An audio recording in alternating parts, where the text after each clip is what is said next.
All right, I'm live with Katie. All right, so someone said you're a smart feminist. You say that's disgusting. That is disgusting. I can't see Just your saying random camera. shit. Oh yeah, it's because I know why. Sorry, I'll fix that. I can fix that. I'm a smart. Feminist. No, just a smart or just a feminist. Give me a second. I need to. What the fuck? Okay, I can do this. I understand technology. Oh, You're new to streaming, right? boom. All right, cool, cool, cool.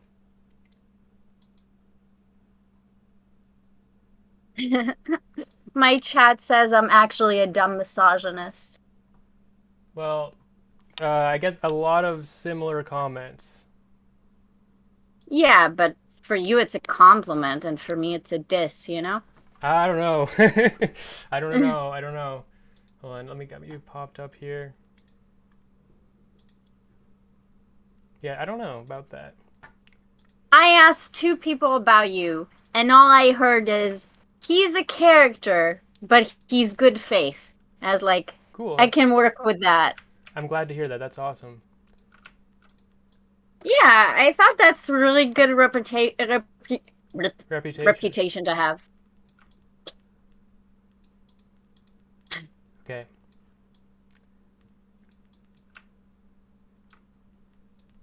Hmm. All right, I'm all set up. So, I'm not. So why is it disgusting to be called a smart feminist? So they didn't actually say It's that. That just was just my impression. lol. No, I was just memeing. Okay. So I titled this "Empowering Annoying Women" Yes, me too. because a lot of people, there's a lot. I have a lot of criticism of women, and I have a particular brand or things I care about in feminism that I think are left out. My feminist message incorporates a lot of things incels say, but with the X. caveat that the patriarchy is to blame. Like, I think a lot of Oh, that's fine then. criticisms, yeah, a lot of criticisms like incels have are criticisms that feminists should have. I'd argue that I don't know what criticisms you're talking about, but I argue they probably do. So I literally had this conversation last night with my chat, and someone came on and we argued about it. So we'd have to see what your positions are. But if you're describing your positions correctly, then I'd argue you're just using like incel rhetoric. But like I'd argue that the core element of like red pill and incel communities is running defense for the patriarchy. Not only running defense, like Yeah, elevating the patriarchy as the solution to men's problems. When the right. patriarchy is what is putting men down.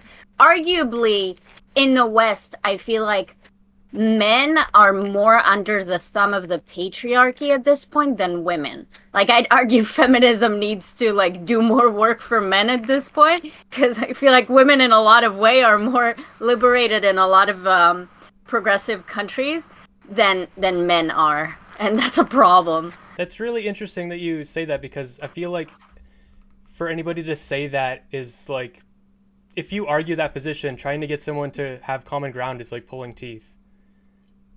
Why?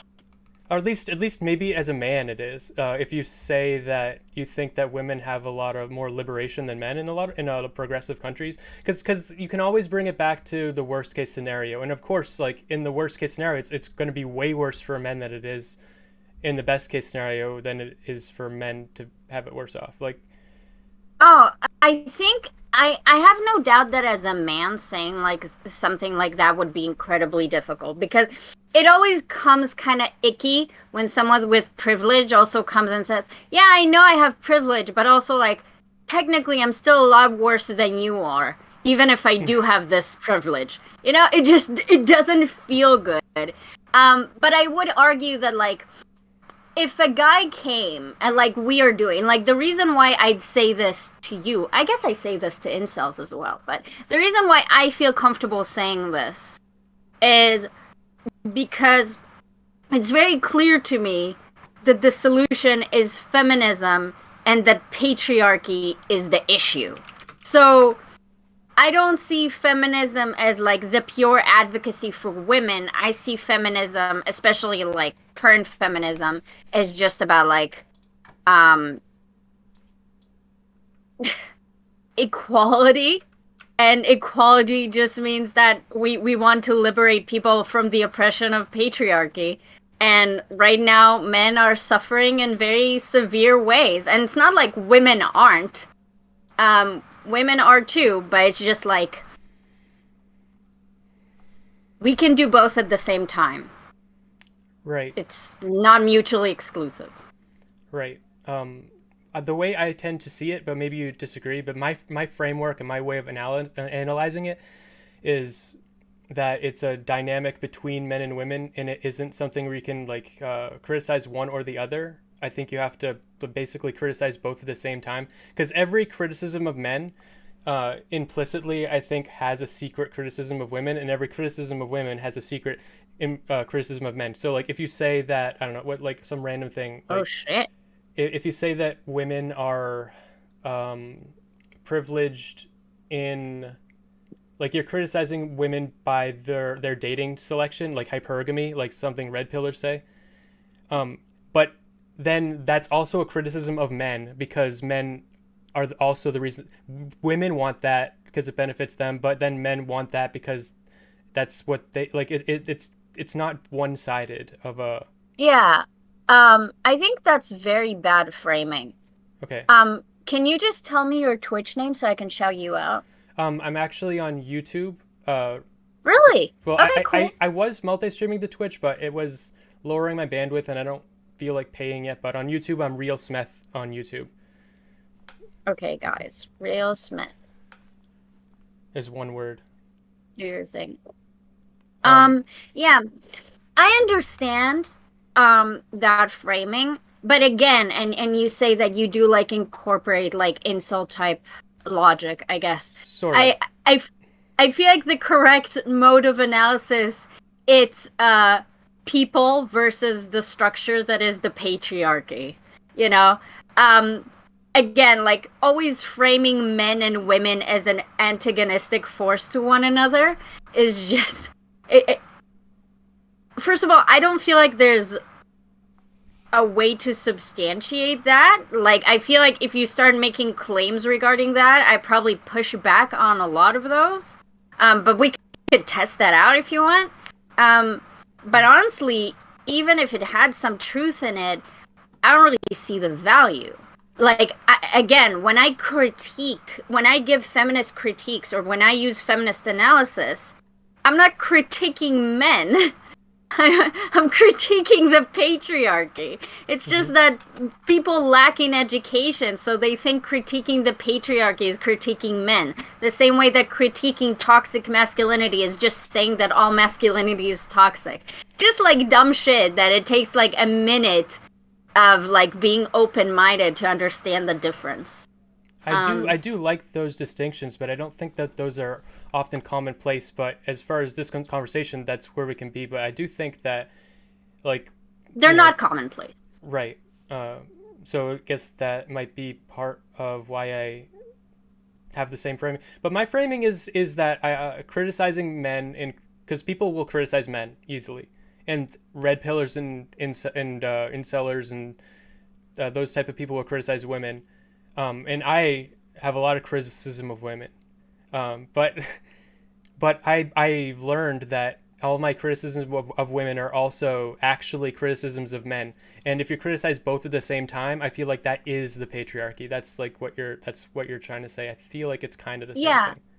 So maybe we are saying the same thing. The way I would phrase what you just said is like when you have critiques of women, whatever your critique of women is, I can almost, without hearing it, I would probably bet some money that I could attribute that to structures of the patriarchy Sure. Basically society making women be X way, and then we can Yes. complain about it. That's completely valid, right? But it Yes. is all the problem with men and women are just a product of the patriarchy, and then they Yeah. just face up against each other instead of looking up and seeing like this puppet playing all the strings, you know?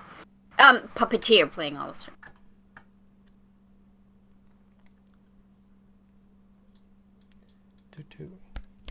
Can you say one more thing? Just say something. And just say One hello. more thing. Okay, perfect. Hello.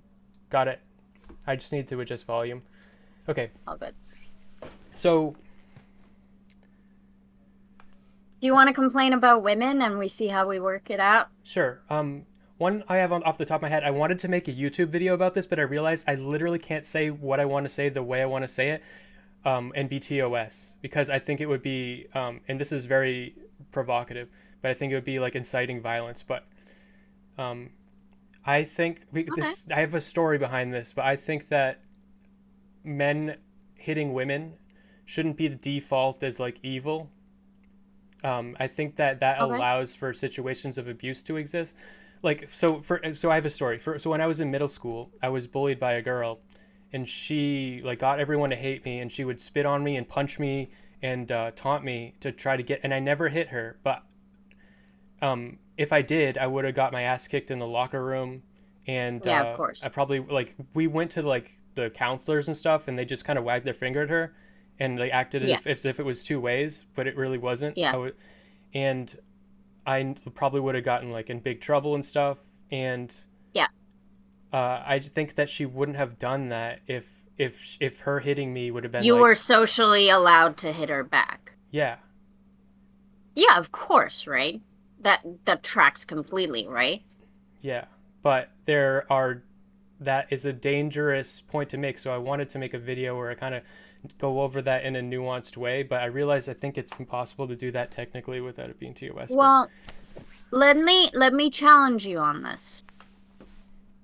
Why is your now solution to be like, hey, we should make it so it's socially acceptable for men to be able to physically fend off against physically violent women, and not society should heavily, heavily come down on women being physically violent, which we laugh off? Why pick the one that causes more violence and potentially would put men in jail a lot more, and would potentially cause them to cause a lot more harm because a lot of them can be stronger than women? mm-hmm. Um, Yeah, why not just discourage violence generally and not have society laugh off and excuse it when women are violent towards men? Because there's no reason in the world why we should allow a woman to be violent towards men. But a lot of incels, do you know Doobie? yeah. Is he? You think he's an incel? No. Okay. I don't think he's anything. I think he likes arguing. But I was on a panel with Doobie, and he was making the argument that like his girlfriend beats him up all the time, and he's okay with it, and she should be allowed to do it because women are just like chihuahuas. They don't get that them biting you. Like it's just cute when they do it because his Yeah. girlfriend can't actually harm him. All this type of misogynistic nonsense. And I'm just like, it's fine if you're okay with your girlfriend beating you, but this is a horrible societal prescription. And we should generally not be fine with your girlfriend beating you. I don't care that she's a woman. And if you need to exercise physical force to use self-defense, you should absolutely do so. If your girlfriend punches you, you should punch her back. Like, like what? I'm not gonna say Yeah. otherwise. You know? I feel okay. I think that I'll change my feeling then, I think it's just that those arguments are I've talked about this a lot.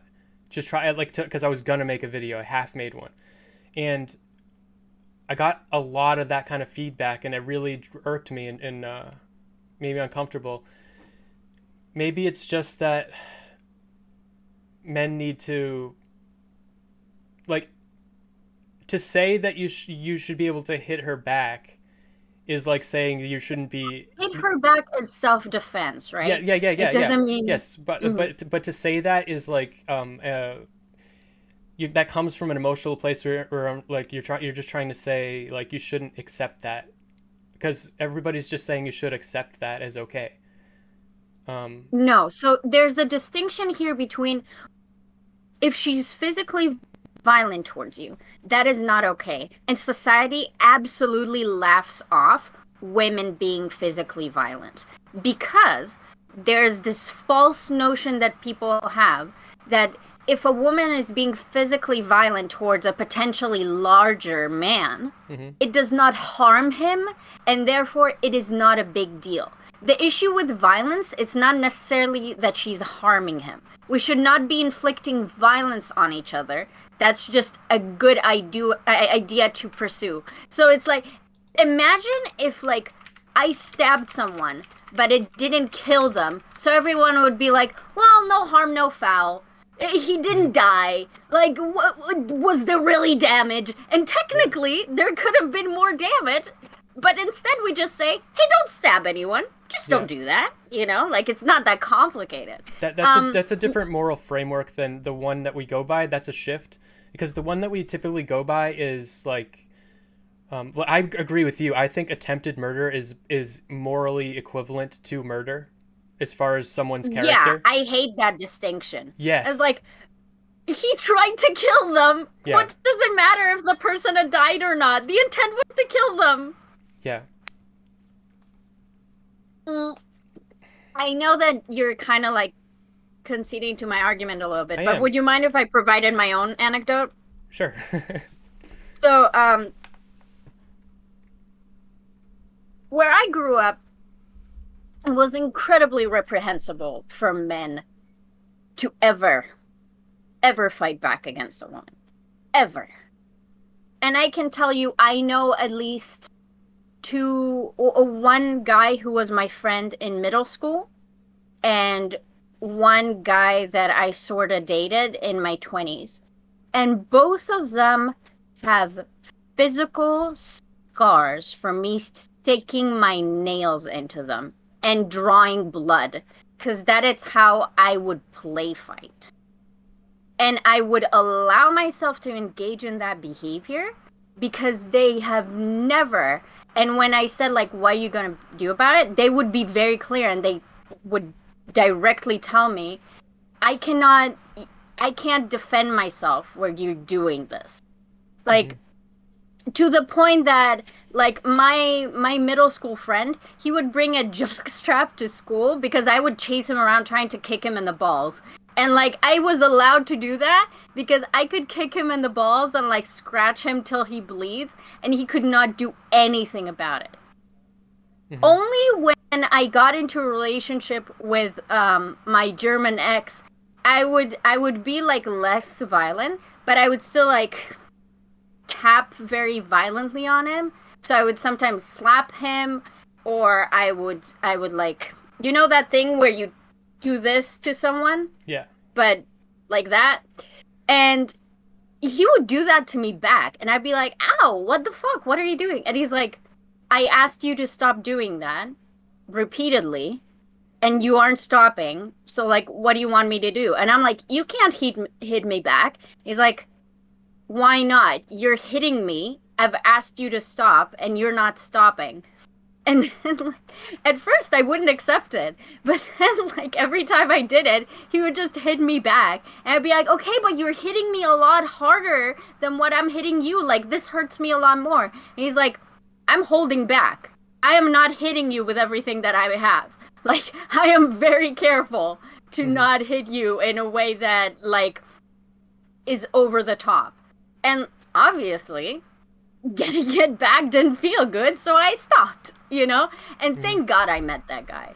Yeah, because that mentality is very prevalent for women who grew up in societies that discourage men from being able to physically defend themselves. And that is awful, you know? Yeah. That is not good. We should not accept that behavior in women. We should not excuse little girls being violent towards little boys just because they're girls. I think we should arm women. I think we should give them all guns. Then the strength the strength differential will not matter. So the argument I think for like you should defend yourself if a woman hits you is because then you won't have to hit her because she won't hit you, because it's like the reason you open carry a gun is because you don't want to shoot people. You want people not to hurt you.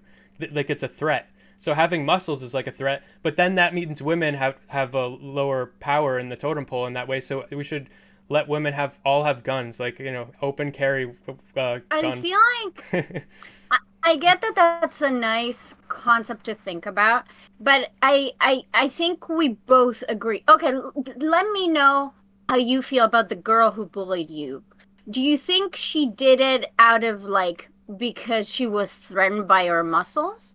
Or do you No. think it was just like, I don't care? Like, what do you think was going through her head? I think I was an easy target because I was bullied by a lot of people, and she probably had like a shitty life. She was, yeah, she was. That was how she got empowerment or something. I don't know. I wanted to say something mean, but I'm not gonna say it. You can say it. But she was really. I remember her as being very ugly, and Okay. So I don't know her, but I would venture a guess. I would categorize women who inflict physical harm on men into two categories. Women who don't see why that's harmful. They were generally told that it's not an issue for guys. They usually end up with guys who like encourage that behavior or don't discourage that behavior, and it's just playful behavior for them. Yeah. Or in your case, behavior where I don't feel like it, I don't know her. She wanted me to hit her back. She was taunting me to hit her back because that was her goal. If I hit her back, she would have won. I see. Yeah. Okay. So I would still put that in the playful category. And then I don't mean that her bullying you was playful. I just mean it was like a game for her, Okay, yeah. Yeah. Testing boundaries. Yes. And then the other category is like antisocial behavior that women also have, and that's like domestic abuse situations, Uh-huh. Yeah. There are probably more in between, but these are like two categories I can think off the bat, right? So the first group is what we just talked about. We need to insert into our socializing for kids and for teenagers and adults that it is not acceptable, that type of play, even if you're a woman. It does not matter that this guy is stronger than you, because they're not doing it because they're scared, okay? It's not like the threat of muscles here. They're doing it exactly because they're not scared, because your entire argument is, if she was scared, she would not hit me. They are not scared. They are extremely confident that you will not retaliate physically. No, that's what I'm saying. And that's why they allow themselves to do that. That's what I'm saying. I'm saying that if there was no barrier to me hitting a woman, which there should be some, but if you hit me and you're like, if you hit me and it's obvious I'm going to hit you back because you hit me, then you wouldn't hit me because I have bigger muscles. But I don't like that because it means that. Why? That's so silly, though. What about women who hit women or men that hit men? Like, we're just talking aggression here. It's silly to be like, do you think women are like sitting there and they're like, then what? They'll only go and target the like weaker muscled looking guys? Like, yeah, I mean, I understand that. That's why I'm saying I don't like this argument. But like, it's just from an emotional place. I just feel like I was stronger and so she shouldn't have hit me because I could have hit her. And like another thing that comes, I have the other things to talk about, but like this is just one that's particularly no, but like I goofy. think this is emblematic for me because I think you're experiencing some kind of cognitive dissonance in the term of like a lot of the social framing. I'm biased. Yeah. For sure, but I think a lot of the social framing that we have around men and women really focuses on this aspect of like women have a justification to be physically threatened by men. So you're thinking, she knew I was bigger and stronger than her. So why didn't that put her off? And I'm telling you. Well, I'm just saying, like, I wish I had, that's not actually what I'm thinking. Okay. I just, at least because I'm bigger, like, at least that would have saved me. You know, that's all I'm saying. I'm not saying that that's like a great way to run society. Would that have saved you though? Well, the thing is, she wanted me to hit her back. She wanted that. So okay, but let me ask you a question. Like, did you ever have people in your school who bullied a really fat kid? Yes, I think so. Was he bigger than them? Yes. Did that stop them from abusing him? No. Okay, so you see my point. Sure. I mean, I this isn't a hill I want to die on. It's just. No, of course. It's just like, I think it's really indicative of the type of like very subtle like framings that we have around these events that kind of cloud our ability to like properly find the correct solutions, you know? So another thing about this is I remember like a couple times getting hit by women and then like grabbing their arm or something. But the act of like grabbing a woman's arm is also seen as violent. And if you grab a woman's arm after she hits you, the first thing she's going to say is, "He's hitting me," or something like that. Is she? Did that happen to you? Yeah, yes. Yeah, again, I think, but that makes sense with what we're talking about, right? Because if women are terribly confused about this concept and they're playful, in their version in their head, they're playing with you, and then suddenly you're acting in a way to restrain them, they finally, now it kicks in that this is actually an aggressive situation.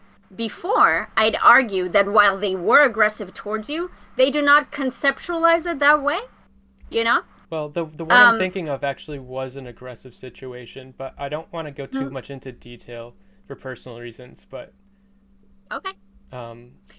Again, when I'm saying, like, oh, you need to understand the mindset, it's not to excuse women. My prescription is exclusively to women that men and women should stop excusing women being violent towards men. Under all circumstances, right? You know, like yesterday on my stream, I was fighting with people that I don't think it's okay that if someone slaps your ass, you just get to punch them in the face. As a woman, you know, I do not like violence because I do not consider that self-defense. And maybe that's a dumb take, you know, I had it back and forth. I'm mulling it through. But the concept of like physically aggressing against someone should be concerning for women as well. And as a society, we do not discourage women from doing that. We downplay what it means when women do that. So the prescription here, no, they're not children, and they're not dogs either. They are adults who are capable of inflicting harm. Maybe not permanent harm, but maybe not as much harm as they would if they were men. But if I cause you pain, that is harm that there's no reason I should be excused from. Yeah, I would just say they're capable of just like men are capable of not hitting women, women are capable of not hitting men. So why should they not exercise that capability? You know? Exactly. Okay. But I'd argue that usually men, when they don't hit women, like, I feel like there is a social phenomena that needs to be addressed that is kind of like distinguishing why men would choose violence versus women. I feel like this playful element that women don't see their violence as an act of aggression, but just as like tactile touching, is problematic. Like, it's not being framed correctly in women's heads, you know? And it should be recontextualized because it is aggression and it is violence. But it is accepted as play. Oh, she's just messing around, so it's fine that she hit you in the head. No, it's fucking not. You wouldn't be okay if he did that to you. And you're kind of tempting fate, You know, you're at least you're introducing violence into your relationship in an unhealthy way. So I think you're tempting fate. You're poisoning the well of the relationship in a way that doesn't have a good end. You know, one way or another. Uh, Bored with that element of the argument, but that's not a hill I'll definitely die on. I just don't like the whole like tempting fate thing, because that goes the same with like, oh, she walked alone at night with a skirt and like yeah, the tempting fate stuff I really don't like. Okay. Well, let's talk about that one then. Okay, can I pee first? Yeah, absolutely. Thank you. All right. Woo go, Kate. You got some supporters in my chat. All right. It's just me and me. Let's see what I got here.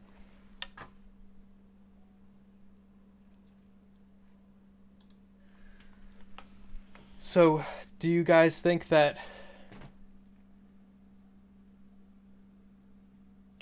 it's smart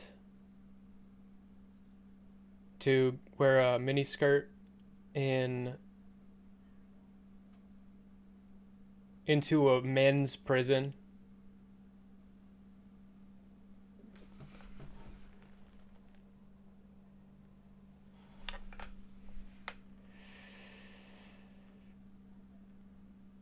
Going right for the tough arguments because Kate is willing to have tough conversations. What just happened? What? Did you close the call or something? No, as soon as you went to go pee, you disappeared. It's just me on my screen now. Really? Yeah. Okay, interesting. Okay. I'm gonna have to tell you, I'm not super excited about us doing the whole skirt at night thing. Okay. I'll do it if you want to, but I did just want to hear, like, your other complaints, because, with all due respect, I spent enough time on Twitch arguing about skirts. You think it's a remnant of the past, but if only. So. Mm-hmm. Well, okay, my only point about that, victim blaming is bad and everything. You should never reframe the whole conversation about the victim, but my whole point is that to remove that completely from the conversation is a disservice to women. That's my point. Because Ooh. Like like How so? Okay. The skirt one is like, I can absolutely agree that women should be able to dress however they want. But I would have, with the caveat that I think if you're wearing a short skirt, you should at least admit that that's sexual in some way. But that doesn't mean that you like showing your body, I think, is sexual. I think most women's clothing, this is a whole other conversation. I think most women's clothing is very sexualizing, and that's why women's pockets don't have pockets and shit, because it's more tight fitting and shit. In general, I think women have the de facto role as a sexual object in society. That's a different conversation, but I really want to have that one. But the only, We can have it. I'm very triggered, so we can do it. Okay. But just to put a cap in what I was saying before, I think that if the clothing thing is not a great example, but I think if you're talking about like getting drunk or something, and then you get raped because you get drunk at a party, you shouldn't be getting raped, but also we shouldn't be teaching women that you should just be okay. Like, you should don't go get drunk at a party with there's like strangers and shit. You know, that's a productive thing to be talking about too. But you shouldn't hoist all of the responsibility or hoist the conversation. Why just women then? Because men can get raped at parties too. Men too. I think everybody, responsible. So I think if we want to be responsible, no one should get drunk. Isn't that the prescription? Or at least don't get drunk around like total strangers that like. Okay, no parties. No parties? Yes. You could have parties with friends. Okay, parties with friends. parties with like most people you know, and like some strangers are half and half. But like just going to Okay, like a and how does that solve that most rape cases happen with people that you know and trust? that doesn't solve that. Okay. So except for limiting agency and the ability of people to get drunk and enjoy their lives, what exactly are you solving here? Except for Well, your ego. I don't think very highly of getting drunk in general. I think it is in Me itself. neither. It is. I think getting drunk is irresponsible, especially where other people are around. And I'm not saying that you like getting raped should be a risk of that, but it's just increases the risk of a lot of bad things happening. Um, Yeah, so so I am on board with you mhm. if we want to make a societal prescription that people shouldn't be getting drunk.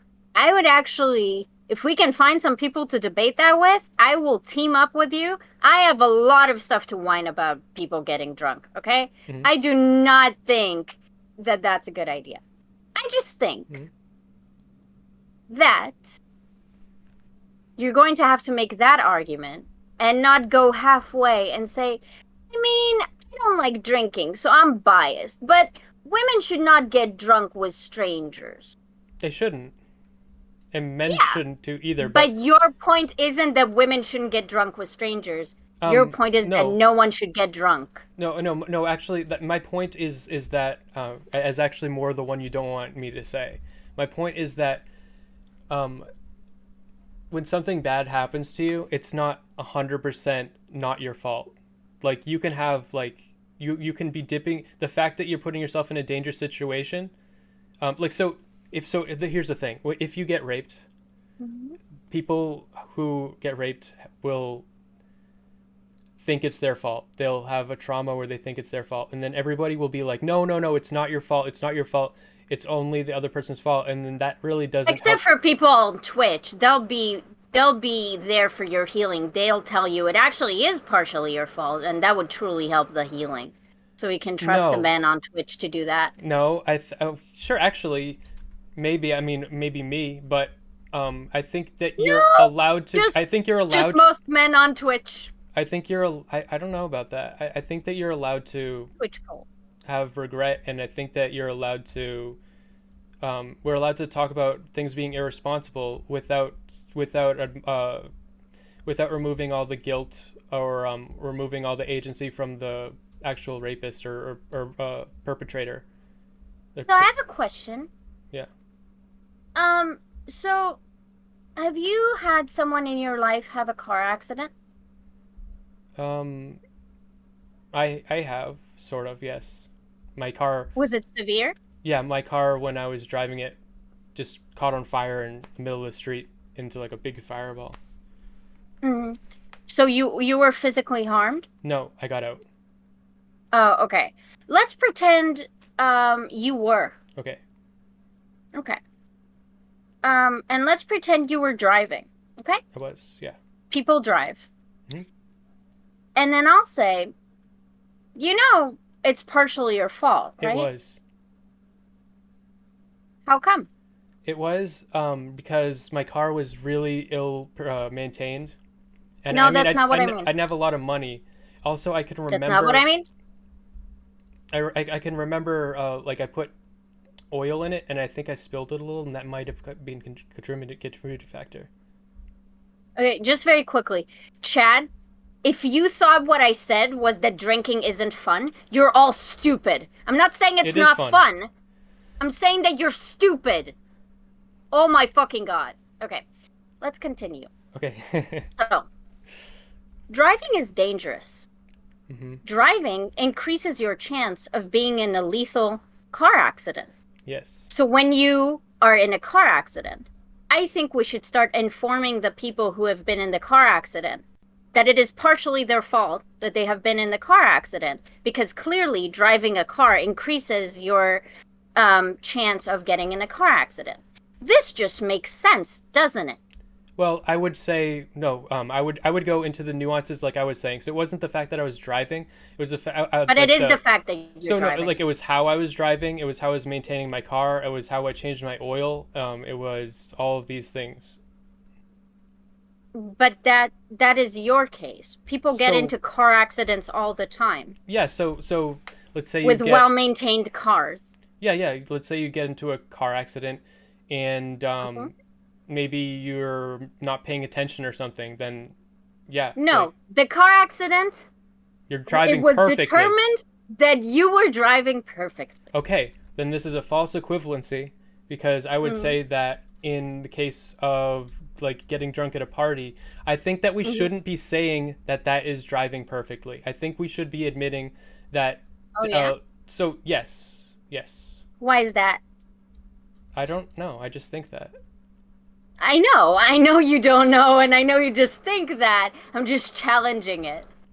If Okay. you didn't drive the car, whether you drive perfectly or not, Mhm. someone who's bad might hurt you, whether you drive perfectly or not. Mhm. And if you are determined to have driven perfectly, I'd argue we should still tell you that it's partially your fault. Because if you had chosen to act differently and not get into your car that day, i.e., live your life and use the utility of the car for whatever that you needed it for, you wouldn't have gotten in the car accident. So I don't think it's disanalogous. I think people think it's disanalogous because they But is that expect really your argument? women to adjust their behavior. No, I don't think we should make women adjust or expect women to adjust their behavior. Um, I Mm-hmm. think that we should say like a woman that gets drunk at a party should not get raped. Yeah, I think in the case of getting drunk at the party, I am saying they should adjust their behavior. With wearing clothes, I don't think they should adjust their behavior. But like Why not?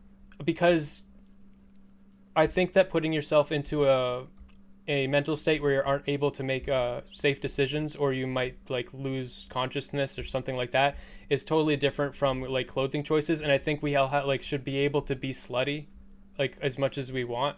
I mean, with some limitations, but you should be able to wear like short skirts or whatever, and that's Then I won't argue a straw man with you. I just think the distinctions different people make around, like, oh no, clothing is fine, but getting drunk. How do you feel about going to a guy's house on the first date on that you matched on Tinder? hmm. I think it's kind of dumb, but that happens with me all the time. So, and I tell women that Well, they're you're dumb. not a woman, so you don't have to assume any responsibility for that reckless behavior. Oh, I do. I tell them you're a moron.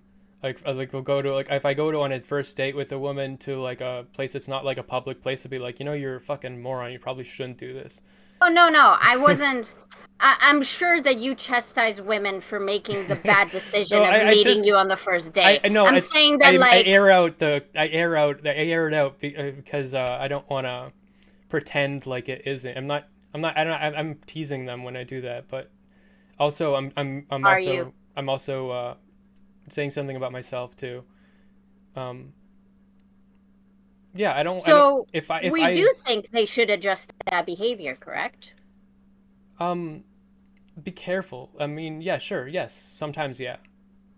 What do you mean, be careful? Now it's Like not like mind first, altering sure, okay, substances. so I do think that women shouldn't probably if you want to be safe, if you unless you are perfectly Mhm. confident that someone is trustworthy on the first date, you should probably do it in a public place. Okay. What does that say about all the trustworthy people that rape you? Doesn't say anything about them. Okay. So it doesn't solve the whole issue, but it makes you feel better that you think you saved women from being raped. Next point.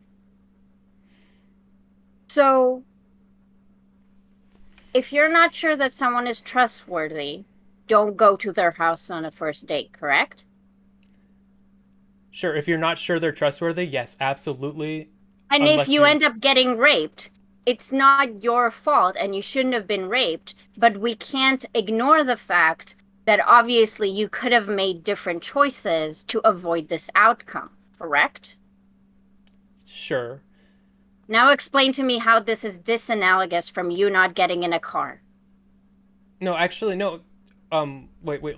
I just want to address what you said. Sure. Like the reason I agree with that is because of the point that I 100% hands down believe if you do not trust someone, you should not go alone with them in their house. And I think that a lot of women don't listen to their instincts on that, and they will allow, like, they'll let a man kind of like push them and like pest them into these situations, and they need to set boundaries like that. So I think hands down, women, if you do not trust a man, do not just say no. Just get out, like be like, I don't want to go with you. You know, like you have to be able to set those boundaries. I think that that's cope. And I'll tell you why. Okay. Because I think when Twitch poll people say trust a man, Okay. they have a criteria for what trusting a man is. Because I've went alone with guys that I just met at the bar that night, and I trusted them. And Sure. then you'd say, that's stupid, wouldn't you? No, that's not what I'm saying. Well, I would say that hooking up at a bar is risky behavior, but that's not stupid. What I'm saying is you trusted them, which is fine. That's not what I'm saying. I explicitly am saying if you didn't trust them, so like you met them at a bar, so you probably had your own car. You could have left it all. But like let's say that you went with them somewhere where they took you, and they're like, "Oh, let's go back to my place." And you're like, "Well, I don't know, but I mean, he did bring me, and I mean, I don't know what to do." And you just have to put your foot down and be like, "No, I want to fucking go home." And you can't just let him push you. This is what the archetype of the sex pest is: the guy who keeps pushing these boundaries and keeps women need to be able to say. And you knew that you trusted them. You believed that you trusted them, and I'm saying that's good enough for me. In like I'm saying Wonderful. Yes. So I agree with you that making sure that you're not dependent on anyone else for your own personal safety is a fucking good thing to do. That's completely valid. That's I'm just like genuinely confused. So how prevalent do you think it is these women who have no backup plans, who go to places alone with men they don't trust, that they met that night and they don't trust them, and they're confused and they can't assert themselves and they're bad with boundaries? Because there are a lot of caveats here to multiple bad decisions a woman need to do. You're piling on a lot of things. And it kind of sounds like a lot of men just think that all women are retarded children. I think that a lot of women are socialized to be retarded children because we treat them like that. Really? Yeah, I think that's misogynistic bullshit. I am misogynistic. I can't tell you I'm not. But that's fair. And I don't think that you are a retarded child, obviously. Oh, thank you. But I really appreciate it. I think a lot of women are really bad at setting boundaries with men, sexually, especially. Why do you feel that way? Especially women in their early 20s. Because so one of the reasons I feel that way, because for me, so much of my early sexual experiences were me with women that like I genuinely could not set boundaries with me, so I had to constantly simulate and like read their mind and try and I wasn't able to like have sex in a way where I could just enjoy myself. What do you mean by not set boundaries with you? Say that they don't like something, like they don't even then know how did you know they didn't want something? Because you can tell, like, when a woman is unable to say no to anything, you can tell she doesn't know how she feels. Like, it's just obvious. Like, when a woman says no to something, that's the sexiest thing, because that means I can trust her to set her own boundaries. But I've been with so many women who just don't, and it's not like they're just freaks. Like, I'm not talking about, like, people that are really freaky in the bed or something. I'm talking about, like, normies that just don't know how to set a boundary, and I think it's really common. And I want women to know that you can tell me fucking no. I want you to tell me no. Without any context to what you're saying, It sounds like you were just infantilizing a lot of women for no reason. So No. you're going to have to give me some descriptions here? Because, like, if they didn't say or indicated that they're putting a line, There's been so and you many just times, felt that they're putting a line, and yeah, so there's then been so I don't many, know how to engage with this. There's been so many times where women don't say no, and I, by their body language, interpret that as I'm actually not comfortable, and then I will not engage with those people. If I get a sense that a woman is not able to set her own boundaries in that way, I won't have sex with them, because I don't want to risk raping them or traumatizing them. Yeah. Okay. So I think that's a valid perspective to have. I'm going to tell you what my prescription is, and then you tell me how you feel about it. Okay. I think some men, if they have an interaction with a woman, and then they get from her body language that she's uncomfortable, they would just like stop whatever it is that they think is uncomfortable, and they do something else. That's not a prescription. That's a description of what I think some men do. But I also think it's completely valid to say, I don't want to make these guesses. When I'm horny, I'm really horny, like, and that it ruins my fun to always have to worry if I'm interpreting you now. I need a woman to verbally communicate. But to just say, if a woman is non-verbally communicating with you and you're picking up non-verbal signs, okay, then I'm not understanding what you're saying. No, walk me through it again. I'm all into non-verbal communication, but like, but when women say yes and their body says no. Say yes to what? To sex generally? To, I don't know, some fucking weird kink that, I don't know, that I'm into that not everybody's going to be into. Okay. And they say yes and their body says no. Can I give you a personal story? Sure. Okay. If it's too TMI, let me know, but okay. So a few months back, I finally decided that I'm gonna try anal with my partner. Okay? And in the past, when we were playing and stuff, he would kind of like try to put it in, but it would make me uncomfortable. Like, it wouldn't feel very good physically. So I'd be like, yeah, no, let's just stop, you know? And that day I was like, well, this is an uncomfortable feeling. I'd probably have to get used to it to enjoy it. So like, I'm going to need to experience this and like experience the uncomfortableness to like see if I can enjoy this or not. Okay. Kind of like the same way that, I don't know if you remember the first time you got head or like went down on a girl. Trust me. I've done some uncomfortable things. Yeah. So you know that you can engage consensually in something that is uncomfortable, and you'll be physically very uncomfortable in that moment, and it's very apparent. Yes, but you're still participating. Yeah, but there's a difference here. That is like, I do that all the time. I experiment. Cool. I try new things like that all the time. I've experienced exactly what you're talking about. And what's the issue? So it doesn't even have to be verbally, but usually for me it is verbally. But I will communicate that, you know, I'm gonna try this, but I don't know how I feel, but I want to try it.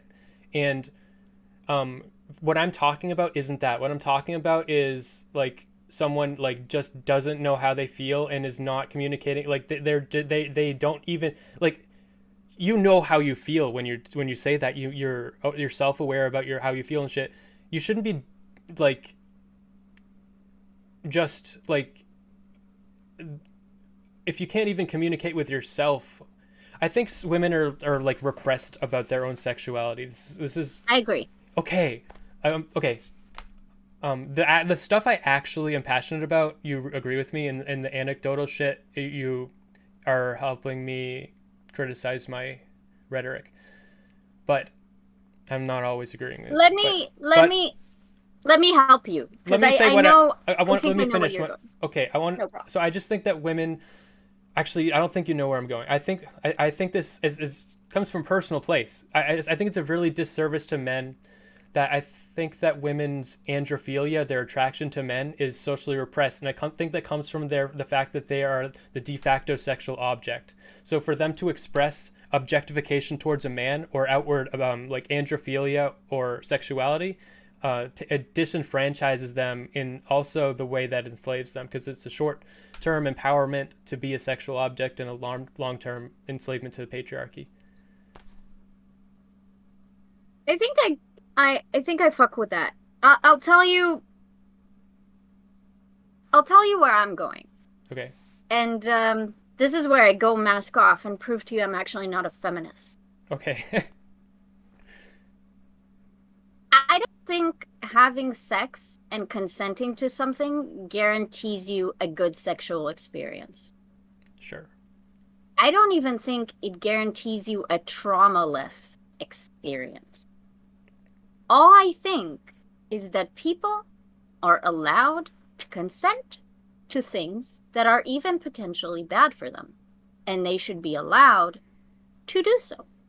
In fact, I'd argue there are many things we do and approve of in society that we could say, I don't think this person has the faculties to properly assess whether this is good for them or not. And yet we allow them to participate. Like gambling, like smoking, like drinking, like poker. Okay? Okay. And then we get to sex. And I agree with you. A lot of women probably don't know how to check in with themselves. But let me one up you. I think men are much worse at checking in with themselves. True. And I know you'd agree with me. Yes. Which you already did, but, you know, you beat me to it, but it was meant to be. Yeah. Women are, for all the bad boundaries and shit, a lot more capable of at least acknowledging that there's a situation they might not be interested, whether they can express it or not. Men are discouraged from even asking themselves the simple question of, do I even want to fuck? Well, Am I wait. okay with this woman touching me? Yeah, absolutely. But I do want to I completely agree wholeheartedly, but I want to make a caveat. I think that men have a far better relationship with themselves sexually than women do. So, like, I disagree completely. I disavow. I think, okay, well, the reason I say that is because men, know.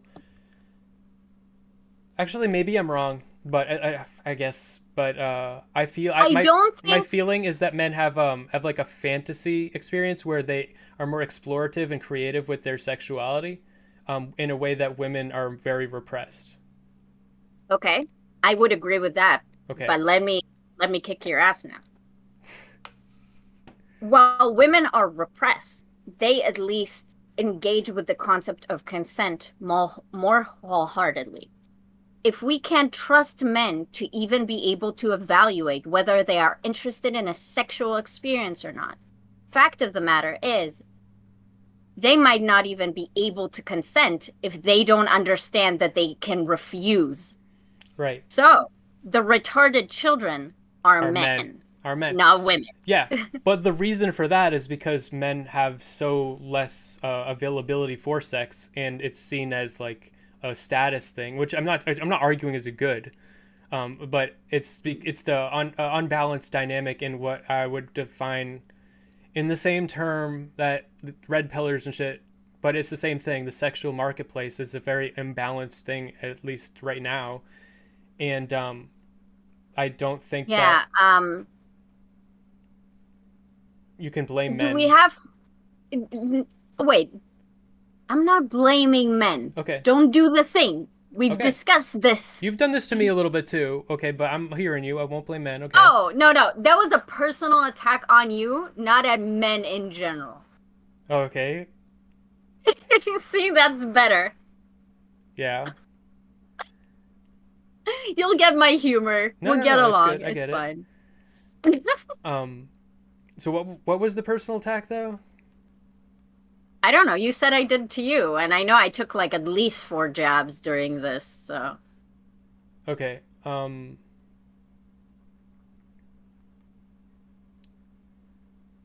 think that men will take whatever they can get. And sometimes it'll traumatize them, and it has for me in the past.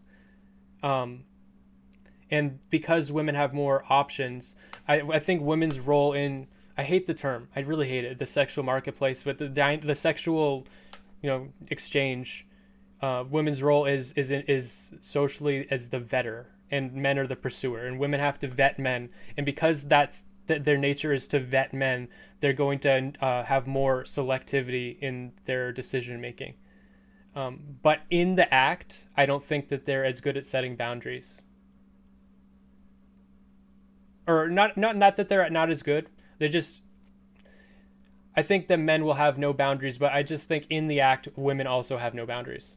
And since men are the pursuer and women are supposed to be the vetter, maybe me saying that they need to have better boundaries is like I'm saying they need to be even better at vetting. I think that though that dynamic should be melted down. I think women should be pursuing at half more, and men should be vetting more, and it should be more egalitarian in how we seek each other out. I don't know if that's achievable, but that would be my ideal. But So I very much reject engagement with the concept of the sexual marketplace. okay, I feel like it's the fact that we've adopted that into our language is quite reprehensible, because I can't think how that's not very objectifying.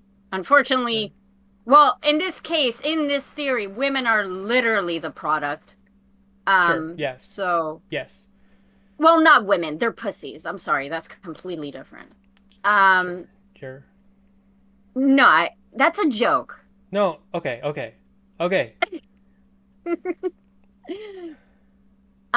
So yeah, I'm not a fan of like using that mode of analysis, because I also think it's like deeply flawed. Sure. Um, But I have a caveat to that, because the reason that mode analysis, that I do think it's sort of very off-putting, but the reason that it doesn't totally turn me off is because something that I think about a lot is objectification, and I don't think it's inherently bad. I just think it's no, it's imbalanced. not. Yeah, it needs. So I think women need to be empowered to objectify men in the way that men objectify women.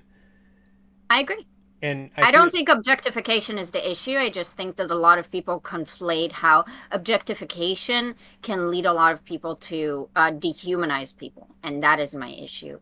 I don't have an issue with objectifying people, but if you objectifying someone makes you feel like you have the allowance to treat them differently than how you would a person that you don't objectify, that's where I have an issue. So that's kind of how I differentiate that. Well, maybe not. Well, I don't know. I think that's complicated because I think people objectify themselves because they want to be treated differently too. Sure, but I will not. We can talk about this once we've deconstructed the whole like, oh, men don't have boundaries, but women are still bad at expressing themselves in bed.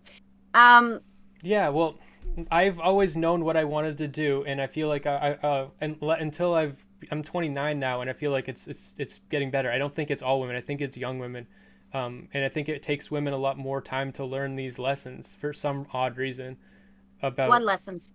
about setting boundaries, and not only that, but knowing themselves and what they like and what they're interested in, and just having agency in bed. Like women will just lay there. Like Why do you think I'm that not, is? because men take all the agency. It's like, this is where I said earlier, every criticism of women has a secret criticism of men, because that fact that women do that isn't just because women suck. It's also because of how men treat them. So I recognize that. But I don't. I want Okay. I want women to be, when I have sex, I want my partner to be an engaged participant, and I feel let down by that. Okay. So you wouldn't have partners who aren't engaged participants. Right. That's fair. The societal critique though is for what? For women to be more active participants. but you're saying that they don't know how to be that, or that they don't want to be that, It's complicated or because I think it comes from their. Okay, so I've been talking a lot about autogynephilia, and it's something I have or experienced, and I've expressed it in a what I consider a healthy way, and it's part of my relationship, and it's just like a fun. I think most women have autogynephilia, and I think that women's androphilia is, I think women's androphilia, their attraction to men, is hidden so many layers, and it's not like expressed. This is not a cultural thing that women can express their attraction to men. Really, there's no creativity in any of that. Like any of the sexual objectification of men is all very extremely standardized. If you're a man and you get sexy and you wear, because I believe women's clothing is just more sexualized. If you're a man and you sexualize yourself in such a way, then I believe people are gonna call you gay, or they're gonna, yeah, they're gonna call you gay. They're gonna assume you're gay, and women just watch gay porn, but like a straight man can't just be sexy. And I think that, I just think that women are taught to see sexuality as their own objectification and their own through the lens. I hear a lot of women say that when they look at porn, they're picturing themselves as a woman in the porn, but I'm not usually picturing myself as anybody in the porn when I look at porn. I'm picturing myself as a third person, or like, so did you ask men what they do when they watch porn? Other men? they don't think of themselves as the guy. They don't? No. Okay, I'll take your word for it. Because porn is so centered, like the men in porn are just like total truly total objects. It's ironic because porn is all centered around the subjective experience of the woman. Her orgasm is in self, and her subjective experience is an object. Her, her it's all about her experience. Can I give you my interpretation? Sure. I think there are many reasons why women are generally more sexually repressed. There's a lot of shaming to do with women expressing interest in men. Yeah. Especially the younger ages, which completely tracks with your philosophy of how women are very much discouraged from viewing men as viable sexual objects. Because if you're a 16-year-old girl and you're horny at school, you're a slut. Yeah. That's what you are. So that obviously affects you in those sexual formative years. Not to mention religion right now, but that's obviously a huge factor, right?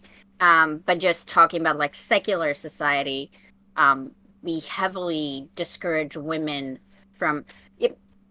You know that meme, like you want a good girl on the outside, but like a tigress in bed, But you don't want people to know that your girlfriend is like fucking bonkers in bed, right? Like we want her that way in bed, but we don't want other people to know that she's like that. Like there's a shameful element that she's like that. She has to somehow magically become that in the right context.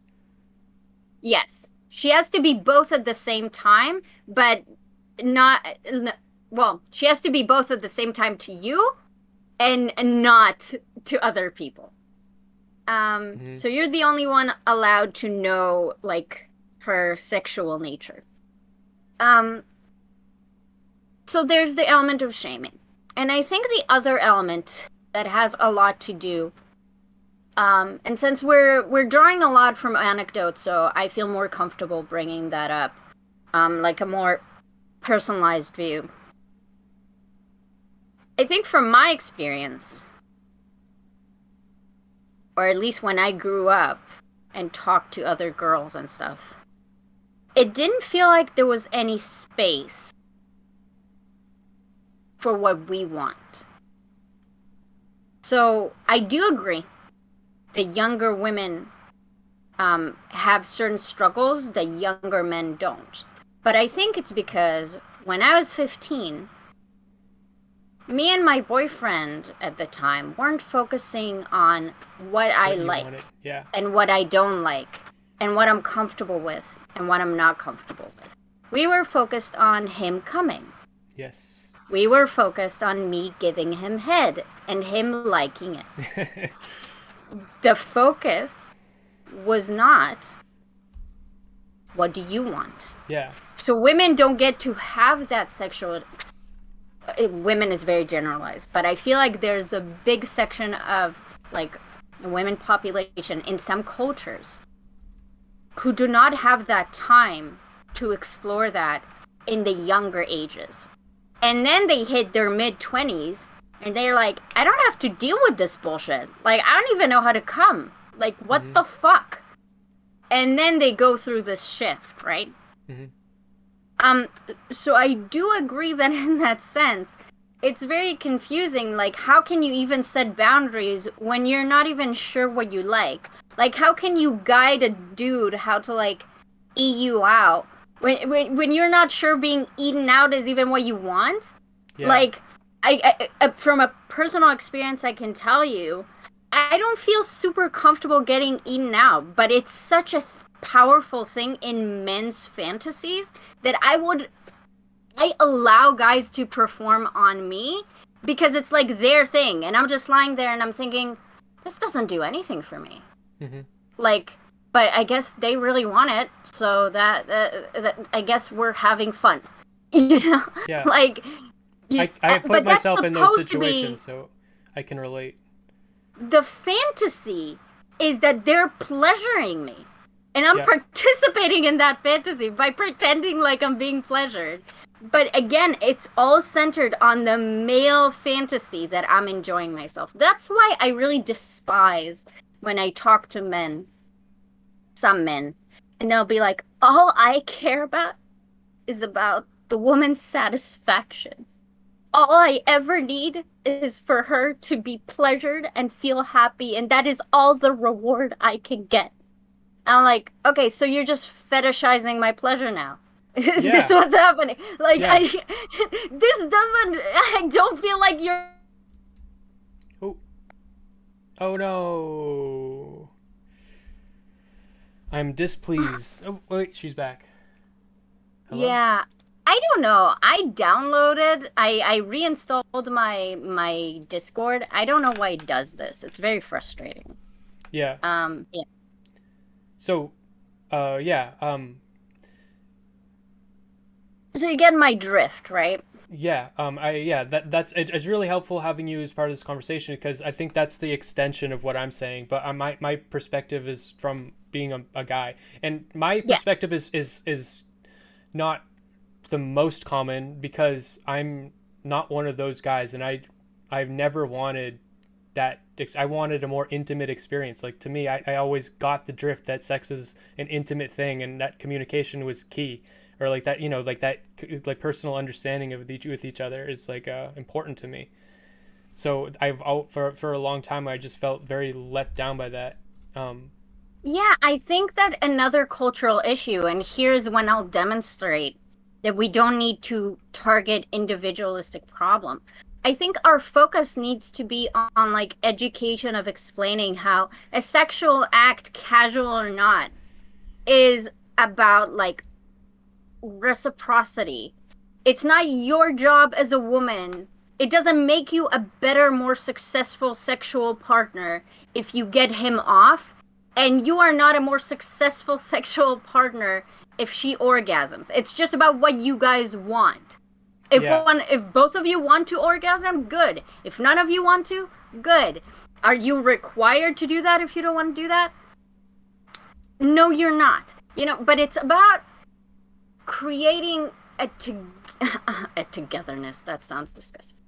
It's about understanding together what you guys want. And a lot of early sexual experiences for a lot of people are supposed to be about that exploration, but because of the way we socialize and the way the media is and the way porn is, that shared exploration is very male-centric. And women just get left in the dust there. So they only start, and again, this is very generalized, Yeah. but they only get to start that a lot of the time later in life, when they finally have enough like maturity and experiences to be like, wait, I don't think this is how it's supposed to be. I don't think this is how it's meant to be. But the way I see it, is if they're not actually doing that, then those men that had that experience, they were just jerking off. What do you mean?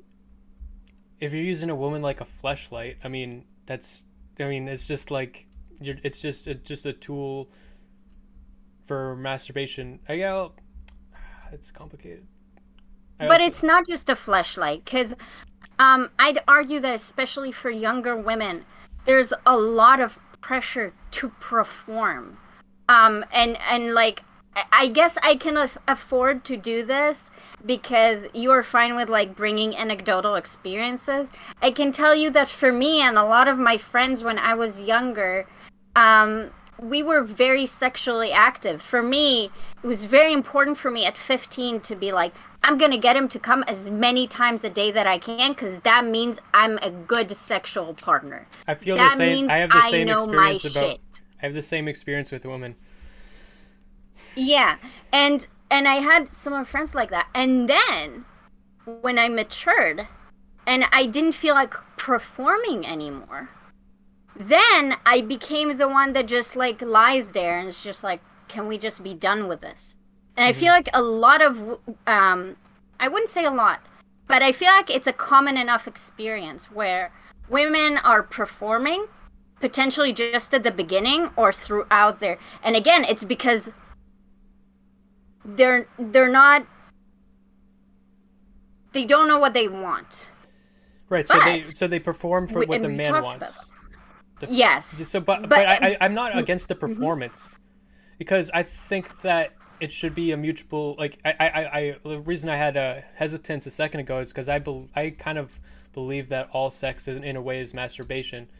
And when you do that, I think you're helping the man masturbate, but he should be performing for you too. Like, how am I supposed to perform for a woman that doesn't know what she wants? Okay. So what I mean by she performs, I mean, there's a difference between performing for each other, as in making each other feel pleasure, versus women using what they learned from media or porn or what they hear guys say. Okay, I'll give you an example. I don't like giving head. Who don't. does? Apparently some women do. And some men do. Okay? But I hear men talk about how much they like head. And the media, they always show people giving people head. And in porn, it's very common. And then when I say perform, I mean as I go on a date with someone, and I might not tell them I'm not into giving head, because I feel like they might be turned off if I told them I'm not into head, I'm not into... Or I might even give them head. And it's okay to perform sexual actions for your partner that you're not super into. Yeah. That's fine. But it's about...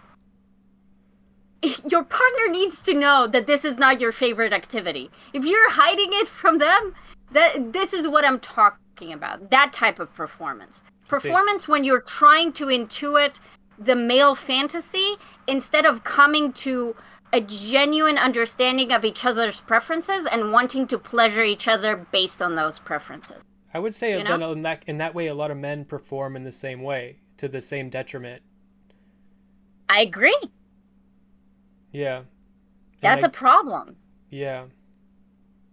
But and this is where I brought up the thing about men earlier. I do agree that women are repressed in some ways, and they might struggle with like expressing their boundaries. But again, I feel like for men, it's so much worse. Like you're saying, I can't have sex with a woman that I can't trust her to like say fucking no, and I need to intuit her. It's Imagine. It's also it's not just that I can't trust her. It's just I just can't get, like, I can't stay hard with someone who's not being intimate with me, you know? Okay, let me just complete my point though. It Imagine how scary it is for women once they start thinking, is like, has this guy even asked themselves if they feel like doing this with me right now? Because I'm not sure that they have, you know? Yeah. And a lot of guys don't. We And just like, assume they do. We we all assume they, assume they do, yeah, and they assume they do. yeah. They assume that on themselves, right? Hmm. And like you probably have guy friends. Like the amount of guys that I've had conversations with where they have told me like I was like, "Hey, did you have sex when you didn't want to?" And they were like, "Yeah, I wasn't really feeling it. I was super tired. I was off of work. I was really not down, but she wanted it, so we just did it." High And I was like, five. "It sounds like you didn't want to have sex then. Then why did you have sex?" And so you see, this is a problem, you know? You can choose to try to like pleasure your partner, but it's not like they told me, "Yeah, but she does that for me too," or "I felt like it was appropriate because we had a fight." They never in that conversation did they ever indicate like it was an option for them to opt out, you know? Hmm. That's a huge problem. Yeah. There's times I wish I had opted out. I feel like I feel like that is like a level of self-awareness that most men do not have. I feel like every person on the planet probably has a thing where they wish they would have opted out. But I rarely hear men being able to even like assess that. I mean, I'm sure like the amount of guys that have told me their rape stories and they don't even know that was a rape is astonishing. Like Yeah. they don't even categorize rape as rape. Also, I think that men knowing that about themselves and being able to opt out, not assuming they always want to fuck all the time, would also stop a lot of rapes too. Yeah, I think that when we as a society convince men that they always want sex, it also fits into this narrative of like men are the pursuers and men always want and push. Yeah. And like if men just had a slight more ability to check in with themselves and be like, I have this fight with my boyfriend all the time, okay? Like he has a lower libido than I do, Hmm. but he, I think, feels so much pressure to match my libido, you know? He feels, I'm like, "Hey, do you feel like getting down?" And then like he'll say yes, but he's clearly not, Hmm. you know? And but he can't just go, "No, I'm not feeling like it." You know? Like not because I'm pressuring him, because it like he's not supposed to do that, you know? Yeah. And I don't know how prevalent that is, but I think a lot of guys would say no if society made it more clear that it's okay that you're tired and you rather go and jerk off at the bathroom than get your girlfriend to come. Like, Yeah. Yeah. That's what I was good. about to say. I think that we need to also. I think it's really healthy to make the distinction between like your people say that porn is bad because it overrides your sex and stuff, but I just think there's a totally different experience when you're having your intimate sexual experience with yourself and when you're having sex with someone else, and they're just totally different things. And you might be horny, but that doesn't mean you want to have sex. Those are actually different things. You may just, when you're horny, you might just want to jerk off. Like, doesn't mean you actually want to be intimate with another human being right now. Sometimes. Yeah, it's sometimes it's not about intimacy. Like sometimes you want to have very passionate, involved sex, and sometimes you want a quickie. And maybe Yeah. my boyfriend would come to me and they'll be like, "Hey, can we have a quickie before I go to work?"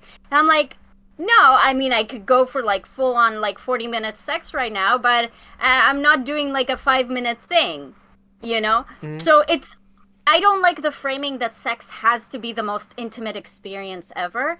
It's just Yeah. like whatever experience that you want to have, it's completely valid that you want a slightly different experience, you know? I don't know how into like role playing and BDSM you are, but like Pretty into it. yeah, I guess I forgot because you mentioned that you explore a lot. So like, especially if you're a switch or you like a lot of different kinks, sometimes you feel like doing anal, and sometimes you feel like doing regular doggy, and sometimes you feel like missionary, and all of those things are different. And you should be able to have that flexibility to be like, today I'm not feeling like this. Today I want to do this. And maybe today I'm tired, but I still want to do this other thing. You know, just like, and we really lack, both men and women, the ability to deeply think about these things and properly assess them in like a moment's notice, you know? Yeah. Okay, then. I'm sure you have an opinion, but what is your opinion on women's proclivity to watch violent porn? Is there statistics on that? Yeah, I believe so. It's something I hear about all the time. I mean, I'll Google it right now, but Really? yeah, women. Do you mind if I go pee again while you Google it? Go ahead. Yeah. I'm drinking so bad, and I'm so sorry. Women. Violent porn consumption. Five studies show how often porn normalizes. Oh no, this is different. It's fucking stupid. Normalizes violence against women. I don't believe that is necessarily the case, but I don't know. Maybe those studies are right. I don't know. That's not what I was looking for right now.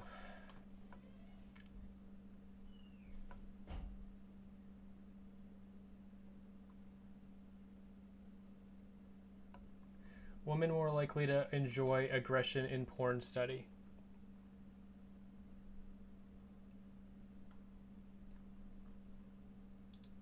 Yeah, here we go.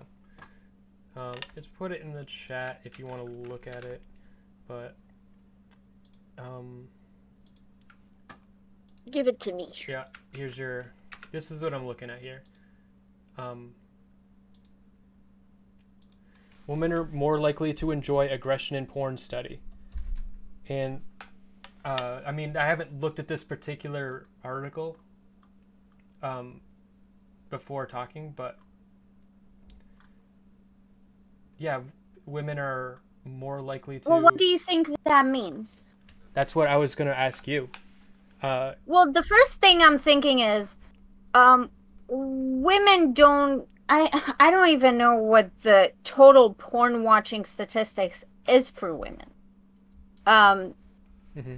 I'm assuming it's not more than 50 or 60% of the women population, but maybe I'm completely off base. Like, let me Google this. It's interesting. I think most women... How many women watch porn? How many women watch porn? Fight the New Drug. Okay. Probably a propaganda website. By the end of 2018, almost 3 out of every 10 Pornhub customers were female. So little. Customers. That implies paying, though. Okay, women watch porn too. Okay, how many women watch porn? Okay, Men's Journal. To cut through stigma, we talk to expert. Okay, that's very nice. Why more men watch porn than women? Okay, but in how much? Okay. What percent of women watch porn? 20 to 50%. That sounds but they asked really low. 1,300 people. Okay, now I don't believe anything. That sounds way too No, low. but this is from 2015. 2015. Yeah, I'll give you 70% of women watch porn, okay? It doesn't fucking matter. I don't think it's 70%. I don't think it's close. Well, I'll give you 70 just for the sake of the argument. Now I don't even trust this study now, though. But I had heard, I keep hearing this, that women have been proven with different studies that they have a higher than men proclivity to be the porn that they're watching is more violent. And I have a theory, but I was wondering if you might Give have me your theory. I think that this is also why men watch violent porn against women. I think women are just so placated in day-to-day life that it's like it's a escape from that. It's like you go all day like on your best behavior around women, and but you're like repressing all your misogyny, and you finally get alone and you're like fucking, you just want to see like a woman like tied up and like, also I think that it's easier to suspend your disbelief if a woman is in distress in porn because of how fake porn is. So like if she's like if like she's expressing pain, then it's easier to believe that she's not faking it because of how shitty porn just is. It's just shitty. Okay, let me ask you this, and I was gonna be super snarky, but you kept talking, so you consider yourself saved. Okay. Do you feel like it's a common woman? The women tell you they'll feel placated in their day-to-day lives. Like, not from your experience of if you placate women, but like from women's experience. I don't. Irrelevant to your theory. I don't know if women would say that, but you know what I would say? You know what I would say? I watch women every day, all the time, fucking get placated. I don't know if they're aware of it, but I watch like and it just makes me so it makes me so misogynistic. I can't believe this woman is getting good stuff for being a woman. I love it. So good. Well, do you get my point, or do I need to make it? Make it. You go ahead and make it. Okay. I think if you're gonna claim that women... It might be good for me. It might be good for me. My chat is laughing at me that I'm enjoying this so much. They're really mean. I think if your theory is that women feel placated in day-to-day, so watching violent porn is some sort of release for them, you haven't talked to women. No. Okay, no, that's not true. I'm talking to you right now. Do you think that I sound like I am having trouble talking to you or something? Or no, that's not what I mean by saying that. I know. I mean that I want to. Well, I know you could bring some women who would tell you how they're being placated all the time. And to be fair, I could as well give you examples of how I'm being placated. Like, for example, you've been a lot more nice and charitable to me than what I have been to you. And that's because my aggression in this conversation is not being perceived as what you aggressing towards me would be like. So I'm obviously enjoying a lot of... Okay, that's cool. And I have a lot of balls for a woman, so that... I need to get better at being more aggressive on camera. No. Also, maybe it's because you're a woman. I don't know. Maybe it is because you're a woman. Fuck you. I can't hear you. I didn't hear what you said. You cut out. Fuck you. All right. Okay. Let's quickly recap. When I say you haven't talked to a lot of women, I believe that if your theory includes, like, women feel like their lives are too easy with men and then they need to go on and jerk off to porn where men put them in their place. And I know this is a bit inflammatory, but just catch my fucking drift. Then you haven't talked to women, i.e., I don't know how many women would say that that's their experience. Now, it could be their experience. It could be that in a survey of reality, women are actually being constantly placated. I think that's bullshit, but I'll be willing to concede that that might be possible. Well, Nonetheless, there's also because no, of shut up. okay, I will shut up. Nonetheless, that I does will, not that but does not change their experience, which is vital to your reasoning of your thing. Secondly, there's a selection bias here, because we don't even know if the majority of women even watch porn. So, whatever percentage of women that watch porn, their preferences don't indicate the preferences of the general population of women. yeah, I think they watch it. I bet you do. You also think they feel placated, so No, you well, know. no, actually, I don't know if they I don't know if they consciously feel placated, but I think that societally we do. Like in news and media and stuff, I think we placate women. Like fucking, so I just watched Zootopia, for the first time.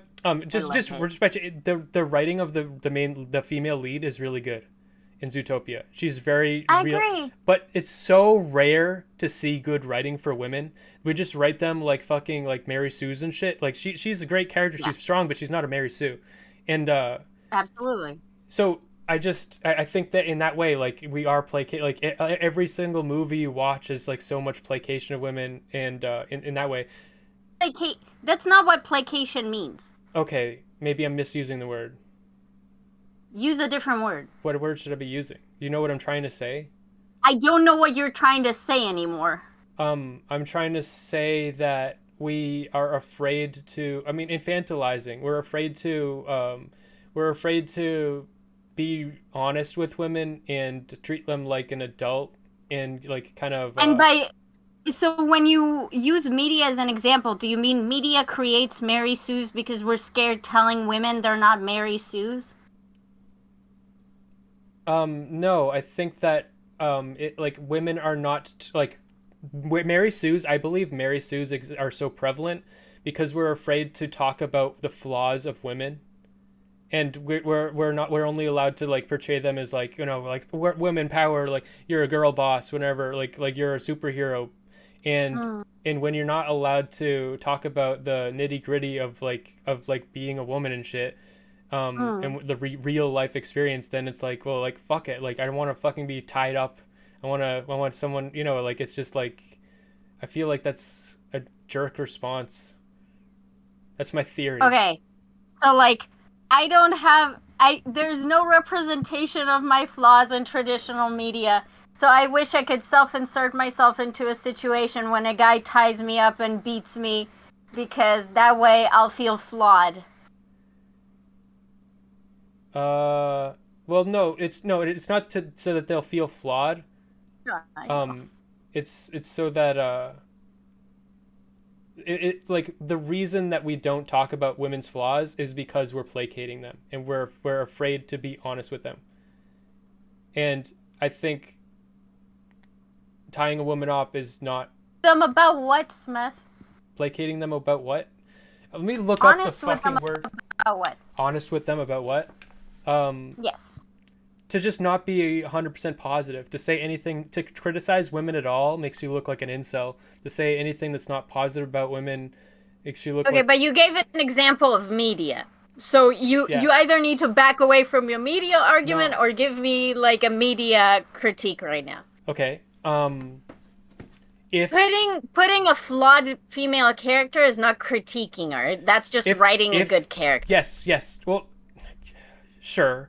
But if Wonder Woman, I haven't watched Wonder Woman, but I think if you write a very realistic Wonder Woman that's like actually like relatable to women and not just like something that's supposed to be aspirational because she's so amazing, it's like a real relatable woman, like it's gonna show a lot of her personality, and her character is gonna reflect a lot of things that we don't want to talk about society. I think the blockbuster like superhero movies have done a lot of work in especially men's brains, because they consume that content kind of almost potentially religiously, or like some of them, or in this space.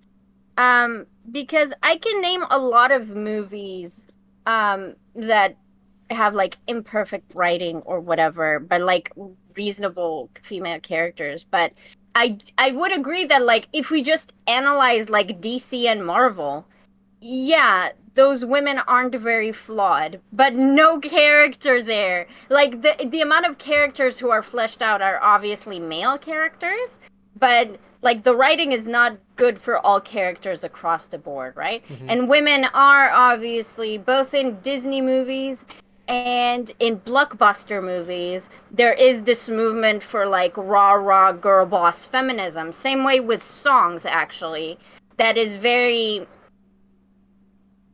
reductive to women, which Okay. I'm against. Yeah, You yeah. I know, think I'm this with is you on. just. I just think this is so prevalent. I think like another example popping in my Yes. mind, like Lizzo. Like you can't call Lizzo fat. Why would you bring up? But she's Why she's like would you? she's, Why would you? You could have picked anyone else. Why would all you? right. Give it to me. Give it to me. Tell me why I'm What that's do you wrong mean for you me. can't call her fat? She is Okay. fat. Yeah, I know, She but says like that she's fat. okay, yeah, but like people like she like lost some weight and people were like criticizing her for losing weight. We have to like empower her for her fatness. We can't. It can't be like an unhealthy thing. She's obviously incredibly unhealthy, and we can't even like we have to only How do talk you know about how that? I don't. To me, okay, maybe we have a different perception of reality here, but I think is if you weigh as much as Lizzo, you're not gonna live that long. And Okay, that's great. Can you perform on stage of playing a flute while twerking for 2 hours like Lizzo can? Do you have that stamina? probably yeah. I don't think you do, honey. No offense. Um, but I'm not gonna say that Lizzo is healthy. You're just throwing a lot of shit right now, which is like I understand. Some people don't like Lizzo. I actually like her music.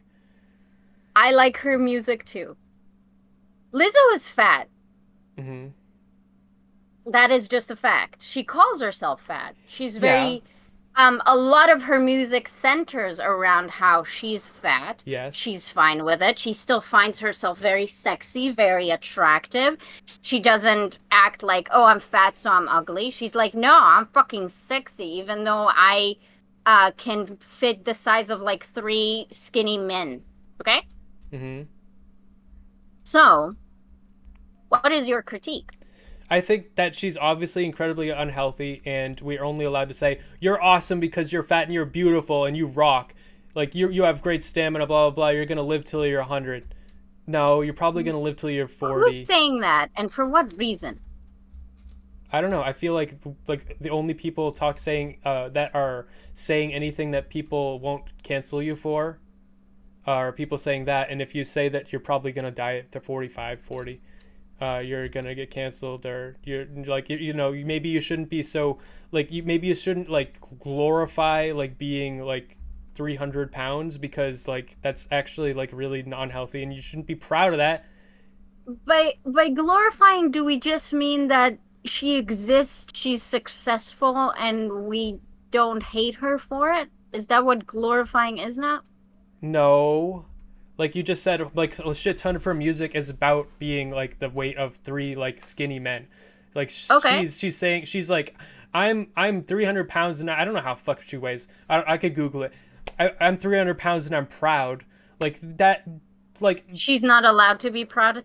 I don't think you should be proud of like that's like saying I smoke crack and I'm proud. Like I think if someone did that, if someone if it, like yeah like who does this who's that fucking guy that releases like a new rap album every fucking week? Cobra, Venom, Viper. I don't. That Mhm. like he talks about smoking crack and he's proud. No, he shouldn't be fucking proud that he smokes crack. I have no idea. I don't. Yeah. Okay. So I assume that you feel the same about rappers generally, since they glorify violence and abuse and drugs and promiscuity, right? Sure. Yeah, but it's different. But yes, I do sort of. Why is it different? Because I'm talking about your personal health. Like What do you care about her personal health? I think it's bad to tell kids that they should. Who's telling kids that?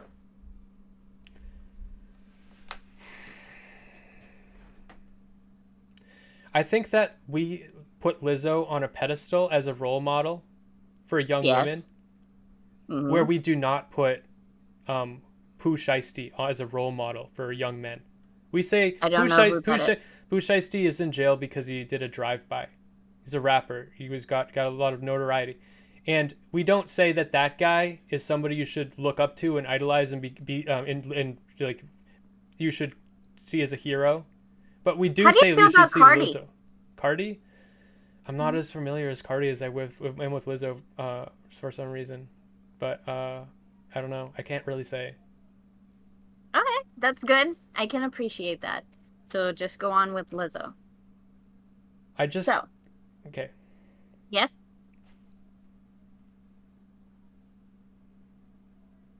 Do you do you think Lizzo is being prompted as a role model because we just want people to be proud that they're fat? No, I think it's because she's a woman and we want to empower women and any woman that has and like it. I think yeah, I think also fat women too. Like there's a trend in like there's like female obesity is like skyrocketing. Yeah. Yeah. So is the prescription that while female obesity is skyrocketing and the majority of women in the US are not skinny, is the prescription that they should hate themselves until they lose the weight? No. Okay, just not proud of themselves No, until they lose like the weight. we should say that they're unhealthy, and that's not perfect. They're not perfect. Like we should strive to be healthy. Are they saying I'm that they're not saying perfect? overweight. I'm not saying overweight is wrong. I'm saying being like obese is unhealthy. It should be discouraged. You should not say that I want to be just as Do you beautiful as Lizzo. do you think that people are trying to gain weight to look like Lizzo?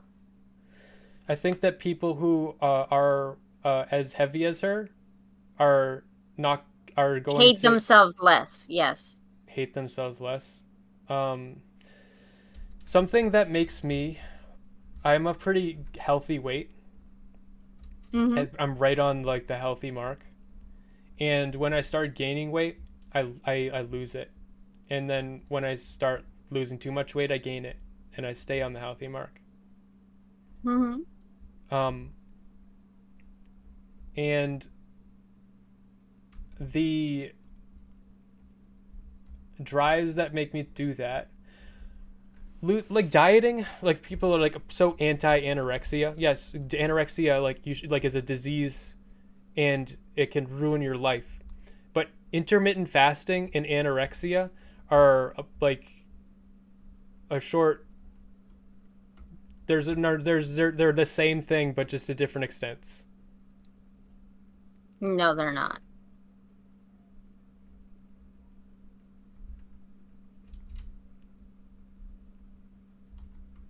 I think Also, what was your point? the attitude that makes me intermittent fast is the same attitude that makes someone anorexic.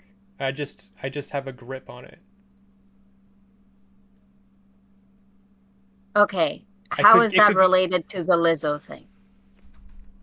because the attitude that makes me intermittent fast is not body positivity. In fact, it is It's body negativity. yeah. Yeah. So maybe you should make Lizzo your role model because she is unhealthy and she still Mm, doesn't abuse herself. Look at that. I don't. I think the thing that you're that in that sentence, I think that that encapsulates my attitude because if she's unhealthy and you're saying but she doesn't abuse herself, I think that the thing that you're defining as abuse, yes, I can agree by your definition, it is abuse. I'm gonna bite that bullet, but also Mhm. it is also the healthy solution to her unhealthiness. If you think abusing yourself, if you think intermittent fasting is just diet anorexia, Hmm. and you can agree that that's abuse, and you think Yeah. that's contributive to health, you don't understand what health is. And maybe you prioritize what you perceive to be physical health over mental health. Sure. But I Maybe. can guarantee you. Okay, gonna make anorexia has, I'm pretty sure, the worst outcomes for people surviving, for people not dying, than I'm pretty sure any other mental disorder. The recovery rate after you have already entered anorexia nervosa is low, and the mortality rate is like what, 50%? More than that. Anorexia is one of the most destructive physically and mentally. They die like fucking flies, okay? And their quality of life before they die is not good because they can't move because they're anorexic. And I'm not trying to be disrespectful to you can, to me. People with no, I don't care about you. I mean, like people who have an eating disorder. I'm just trying to explain to you that just because you think anorexia is like a healthier countercoin to obesity. That's not exactly what I said. Well, okay, so I understand. I want to. What I'm trying to explain is, you should, if you understand the statistics around anorexia, you should absolutely take an obese person like Lizzo over an anorexic person in terms of quality of life and who's gonna live more any day of the week. I'm not weighing these people against each other at all. I think if you are able to get a diagnosis of anorexia nervosa via the fucking standardized guidelines for what a diagnosis would entail, you have to be a certain weight, you have to be eating so little, then you are absolutely fucked. But I think that the pathology, and I think the mentality that leads one to become someone who has this diagnosis is the same mentality that makes someone intermittent fast. You could not, I couldn't be I could not be diagnosed with anorexia, but if I could develop anorexia from my attitudes if I didn't love eating so much, or I don't know, if it just got shamed enough. Okay, but no, so I think anorexia is not just about like reaching a certain like weight. Sure, like you can have extreme reactions to bad dieting, but anorexia has a lot of issue with body dysmorphia. It has a lot to do with self-restricting. It is basically considered self-harm. A lot of anorexic people. Nope.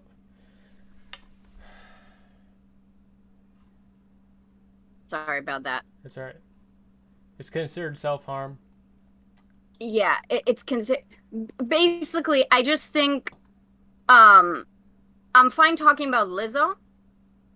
I just think you don't quite know about not that I know everything. I dated an anorexic girl, and okay. And she told her experiences. Yeah, I mean, I was intimately involved. Okay. But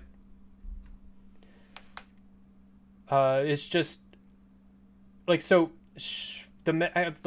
she also had type 1 diabetes, and she believed, and I agree, that this played into it, because not only did she used to be overweight, not only did she have these issues with her body, but also eating had this danger of fucking her up, and the foods that she ate. So it made this like not eating made her even like more stable in some ways too. So being in or like she had this extra, and the attitude that she had about her body was not very different from the attitude that I have about my body when I fast.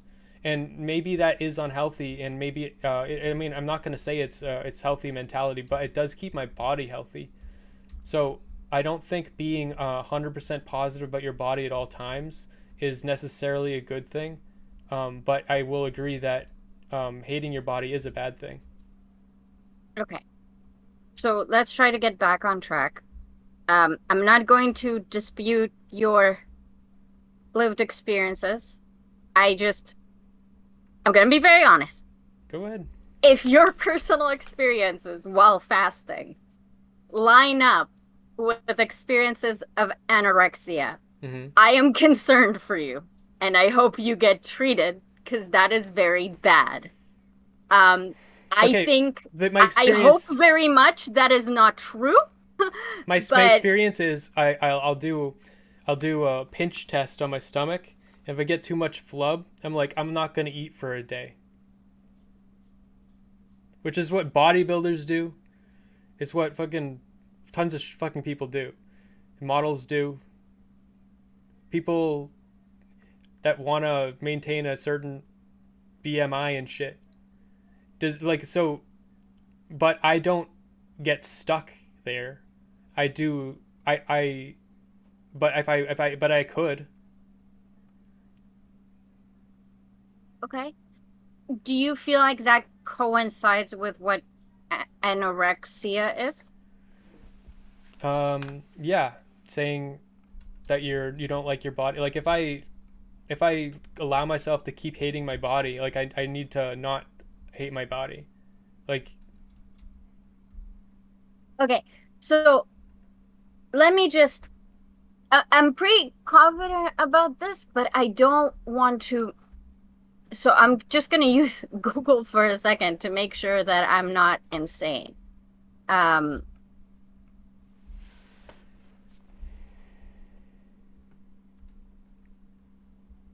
okay.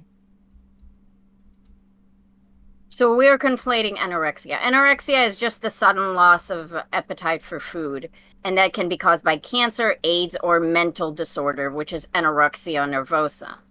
Um, and anorexia nervosa, a severe and strong fear of gaining weight. You may have an altered view of being fat even when you are dangerously thin. You may use extreme exercise, calorie and food limitations, and binging and purging to control your weight. So that is a very, very brief definition. yeah, I don't think people controlling for their weight and choosing to restrict their food I can think it fits that. qualify for that.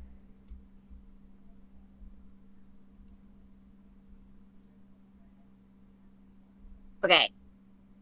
Agree to disagree. How about that? Can we Okay. do that? I can. I want to run so far away from this topic. Because, Okay. I'll tell you what my issue is.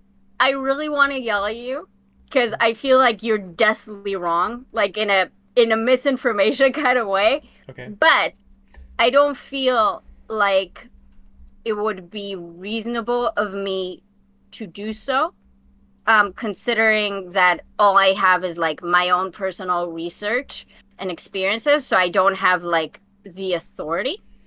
So Well, I'd rather just move on to points that I feel more comfortable arguing about. to do potential damage control. I'm trying to say that I believe that most people that technically falls under those definitions, but you wouldn't diagnose somebody unless it was a danger because a diagnosis implies maladaptivity.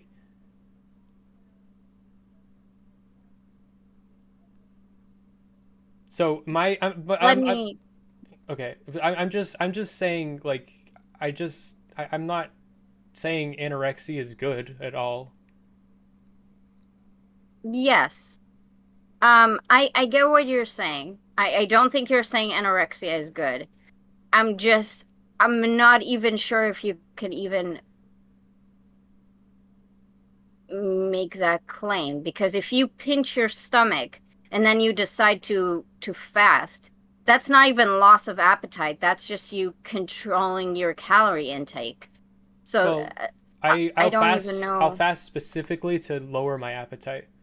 Because if I'm eating too much, then, and especially sugar, then it raises your appetite. And so I'll fast so that I start eating less. Okay, so to be very, very charitable, all you mean is not charitable. Charitable is not the right word. But basically, you just mean if I did what I do more often and more severely, Yeah. that would fit the criteria of like anorexic symptoms and anorexic behavior. Yes, that's what I'm saying. Okay. So I guess the conflation there is that just the justifications, like the psychological justifications to engage in that behavior, for me are like distinctly different in a lot of the cases. So that was more like my focus. So when you're saying it's the same logic, I'm I'm talking about like the internal experience. Um, but if we're just talking about like behaviors, then I understand where you're going with this, you know? Right. Well, the reason I said that was because I was trying to say that do I do have an unhealthy attitude about my body. I don't just think I'm beautiful all the time, Yes. and that is unhealthy mentally, but that also can protect me too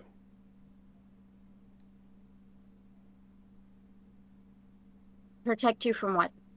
from becoming obese. I love to eat. I can eat 3 pizzas in 2 hours. Uh, and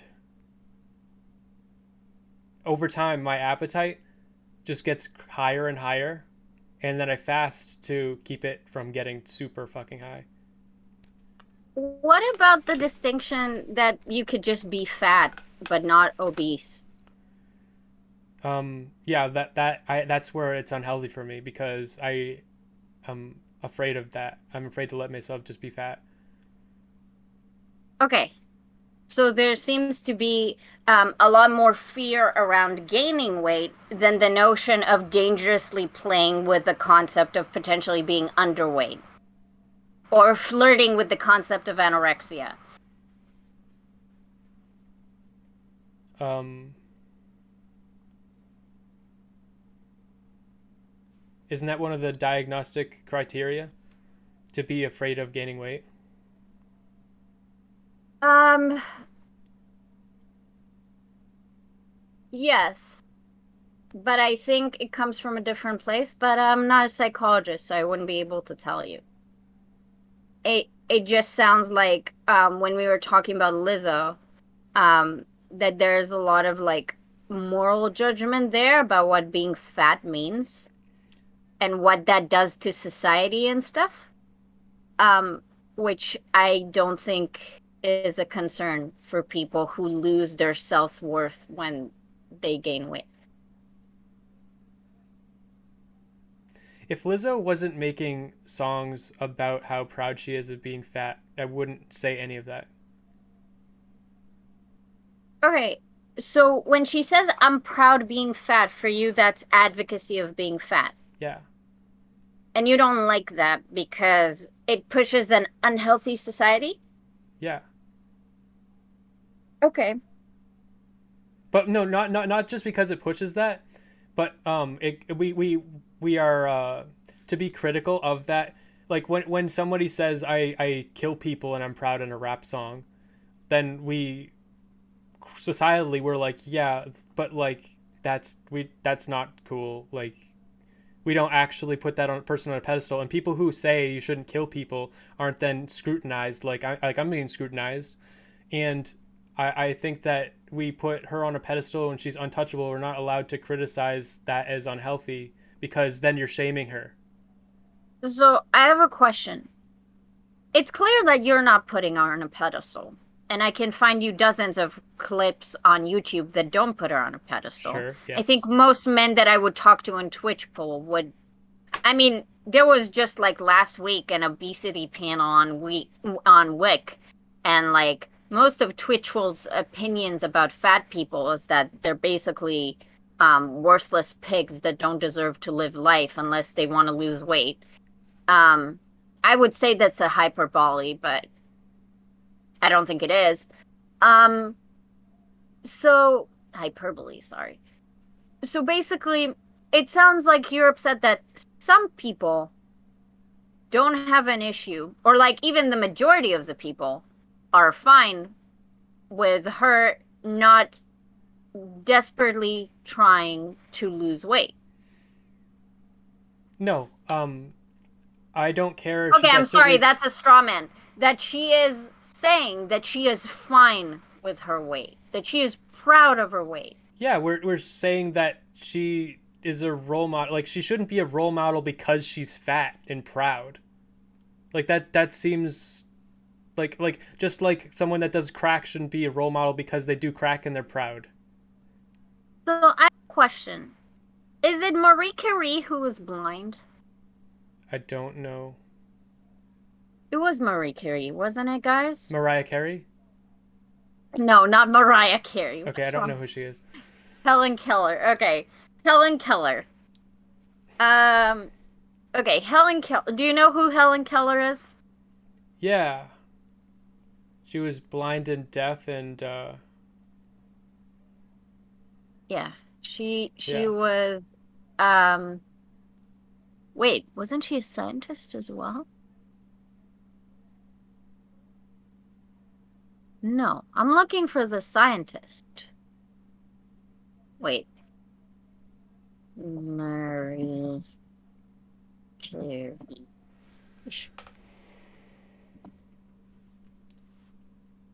I don't fucking know anymore. Let me think of another example. I wanted to use a woman. Just like without the name, like just tell me what type of person you're talking about. I don't know. Okay, a very successful scientist who Okay. contributes to science, but they are blind. Mm-hmm. Or even say, what's the guy's name that they did A Beautiful Mind on? He was very famous and he had schizophrenia. Oh, Um, I don't remember. Yeah, but they made that movie, and he could like determine if by the end of the movie he could tell what was a vision or not, hallucination. yeah, yeah, exactly. So the point is, someone can have John Nash, I think it was, perhaps. The point is, someone can have a feature that is not normative, although being obese in the United States is absolutely normative at this point. But let's say that that's something that we don't like. If John Nash said he was proud of himself, that he's not ashamed of himself, we wouldn't say that we're promoting schizophrenia. All Lizzo is doing is saying, even though I'm overweight, I still think I'm sexy. And even though I'm overweight, I still have sex. And even though I'm overweight, guys still want to fuck me. In fact, a lot of guys want to fuck me because I'm so fat. And you're saying that's glorifying obesity. It's not an immutable characteristic. It's an unhealthy lifestyle, and to say that that's ideal, it's absolutely not ideal. And her life would be better if she was. Maybe she wouldn't because of the marketing and shit. But anybody's life would reasonably be better not being obese. Okay. I just want to clarify this just to make sure that none of our chats are confused. I don't agree that she's unhealthy. I'm just conceding this for the sake of the argument because I don't want to argue about whether she's unhealthy or not. But obviously, I think it's fat antagonistic or fat phobic to instead just assume she's unhealthy. But I'm not gonna fight that right now because I can still make my point even if it was unhealthy. People smoke. People drink. We glorify drinking and smoking. The amount of songs that talk about the crazy night that we had when we drank. Do you have the same critique of them? Yeah, if there, well, so here's the difference. If there was Hmm. um a rapper that their brand was I'm the chain smoking rapper, and even though I smoke 300 cigarettes a day, women still want me to go down on them, and I still have a great and I'm healthy. If you assume I'm an unhealthy, then you're being cigarette phobic. Then yeah, that person and what they're standing for is the same as what I'm saying Lizzo stands for, in the same way that someone is an alcoholic and their brand is being an alcoholic would be different.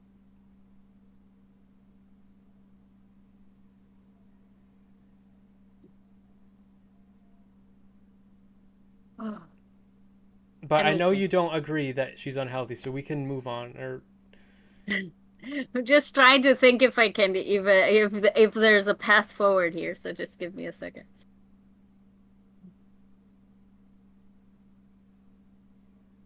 I do enjoy that we ended up making this contentious. We were jerking off too much, like agreeing on feminism and shit. So I'm happy we yeah, I really appreciate that I was able to go for very contentious topics with you. um I someone just said in my chat that I want to argue with chat and with you at the same time because my chat is also like slightly confused. So it's like I'm looking at them and I hate them. I'm looking at you and I'm trying to You stay hate me. calm and there's just a lot that is happening. Um eh, Give me like 30 seconds and if I can then we'll move on to other contentious topics like circumcision. Um There's no way we disagree on that. Oh,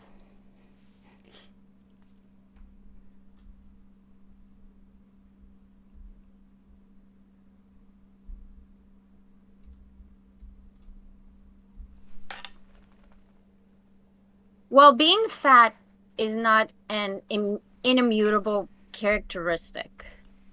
Um, it is also not a disease. You might say that it correlates with diseases the same way that I drink a lot of Coke. I drink 2 liters of Coke a day. That makes me extremely unhealthy. I probably have diabetes, which is why I pee so much. mm-hmm. I love Coke. I will never stop drinking Coke, even if it causes me diabetes. I Okay, am okay with that. sure. Am I glorifying Coke? No, if your logo was a Coke bottle and your brand was like all about drinking Coke and having diabetes and it being fine, that'd be like that would I don't care if you drink Coke and like it's unhealthy or and you don't care. I'm saying Lizzo's brand is That centered she's around fat and she doesn't hate it. yeah. Yeah, but that's not promoting the lack of health.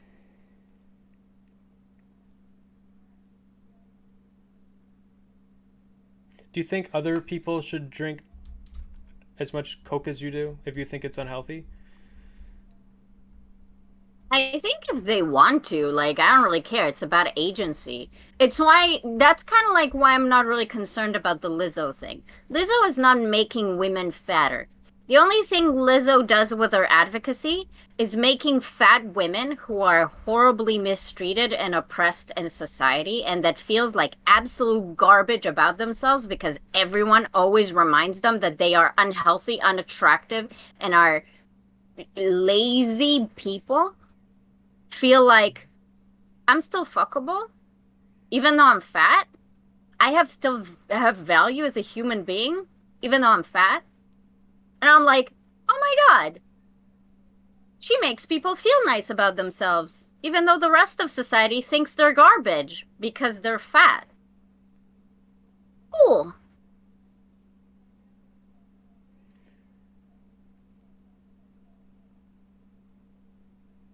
Okay, Lizzo is not making people fatter. this also will go into women. This is very contentious.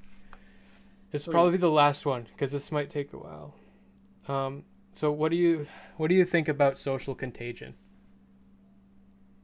Who? Okay, I'm not educated on the social contagion thing. Do you want to roughly explain it to me, or do you want me to tell you my intuitive thoughts? I'd rather you. I'm not the expert either, so I'd rather you tell me your intuitive thoughts. Okay. So, because we DM'd and you mentioned that you might want to mention social contagion. Yeah. And I think that since we talked about women's socialization, I think that it is pretty well established or like agreed upon that women are generally socialized to be more agreeable, to try harder to placate, to try to create relations. And I think that can be perceived as a kind of like social contagion because women might be more agreeable than men because of socialization, not because they are biologically so. Um, so I think because of that, there might be ideas that it would look to like the naked eye, like women are more impressionable than men. But I doubt that's actually the case. I think we just notice it on women and we don't notice it on men. Okay, social contagion theory. One of the central things. This is such a landmine because we've navigated a couple landmines. Yes, trust in the process. You can trust me No, to it's just assert my boundaries. okay. Yeah, but I just don't know how where this conversation is gonna go. But the one of the things that is the supporting data, which is incredibly strong. Okay, so like 2016, there were I don't know much more. I don't know the exact data. I could look it up, but something like there was more trans women than there were trans men.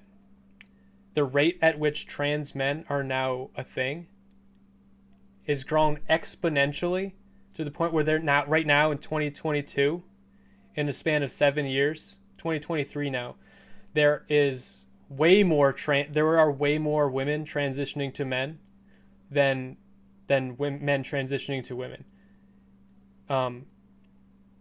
Okay.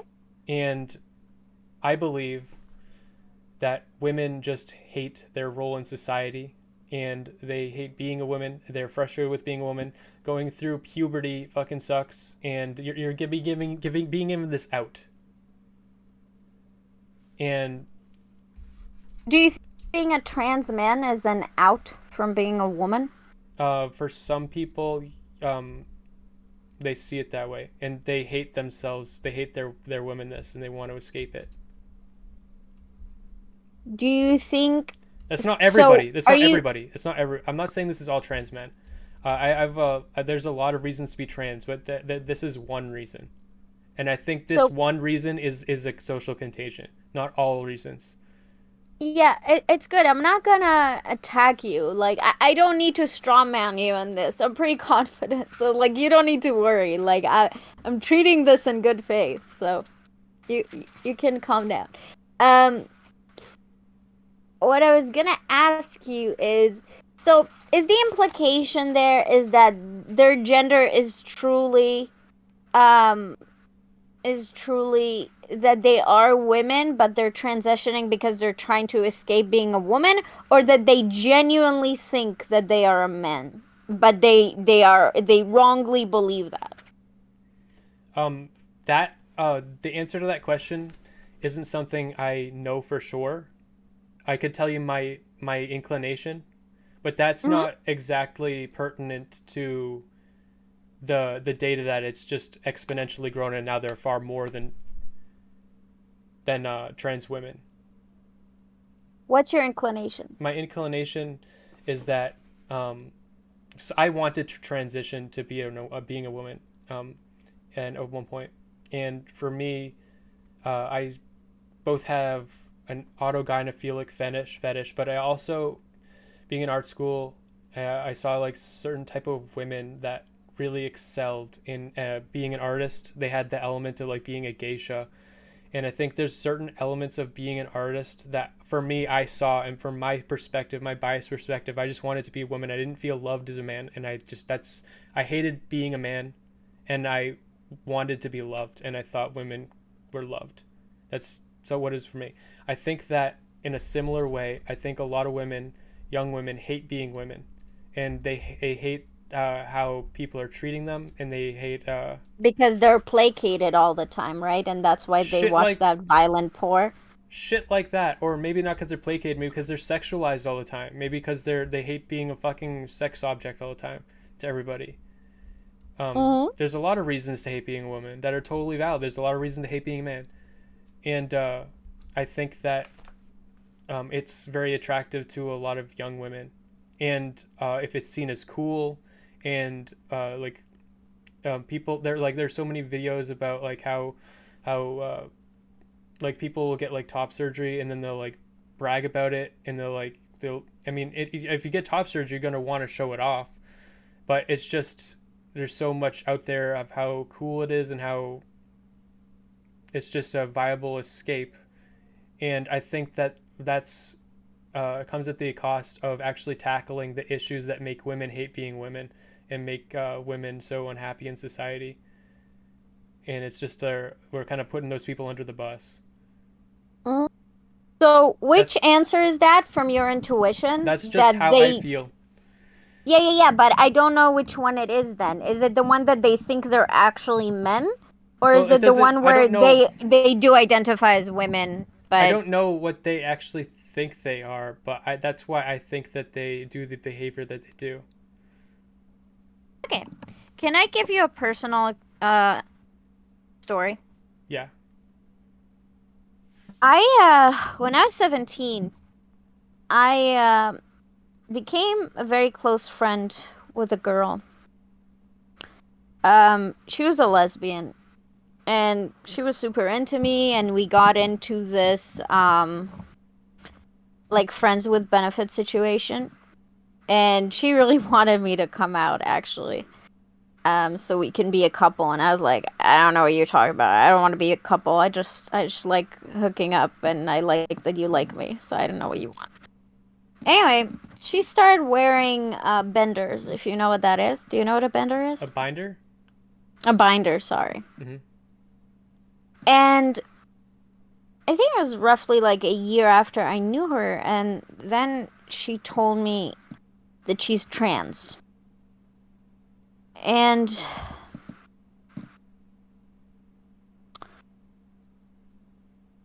I said, okay, I see you, I accept you.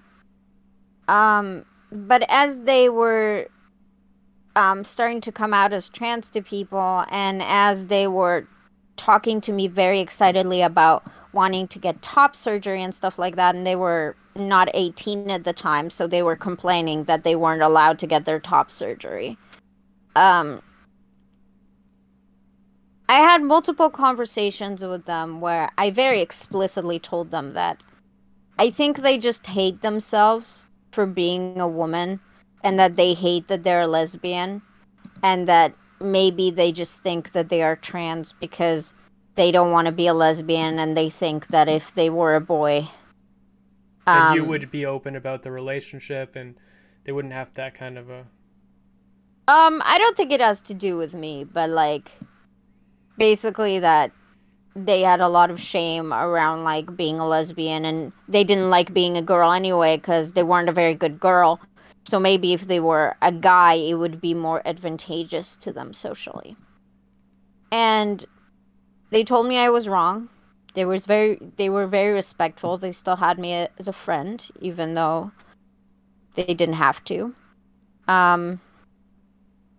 We ended up drifting apart because of it, because I felt like they were doing a mistake pursuing it.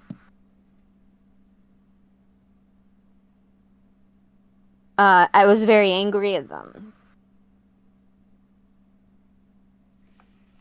And they ended up transitioning. I've talked to them many times since then. They're doing very well. They're very happy. They got their top surgery and everything. I apologized a lot. um, I think that anyone who had any experience with transitioning would be foolish to think that transitioning into being a trans guy is somehow an escape from being a woman.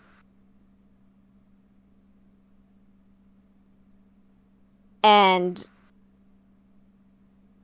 I think that's very ignorant, I guess, of like the reality of what being a trans man is, what it means to try to get top surgery.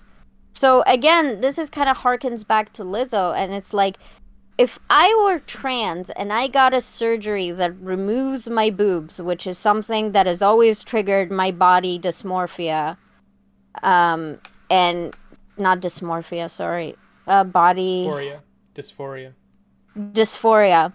and has made me always uncomfortable and shameful and unhappy, and then they're gone, I think I'd be pretty happy about it too.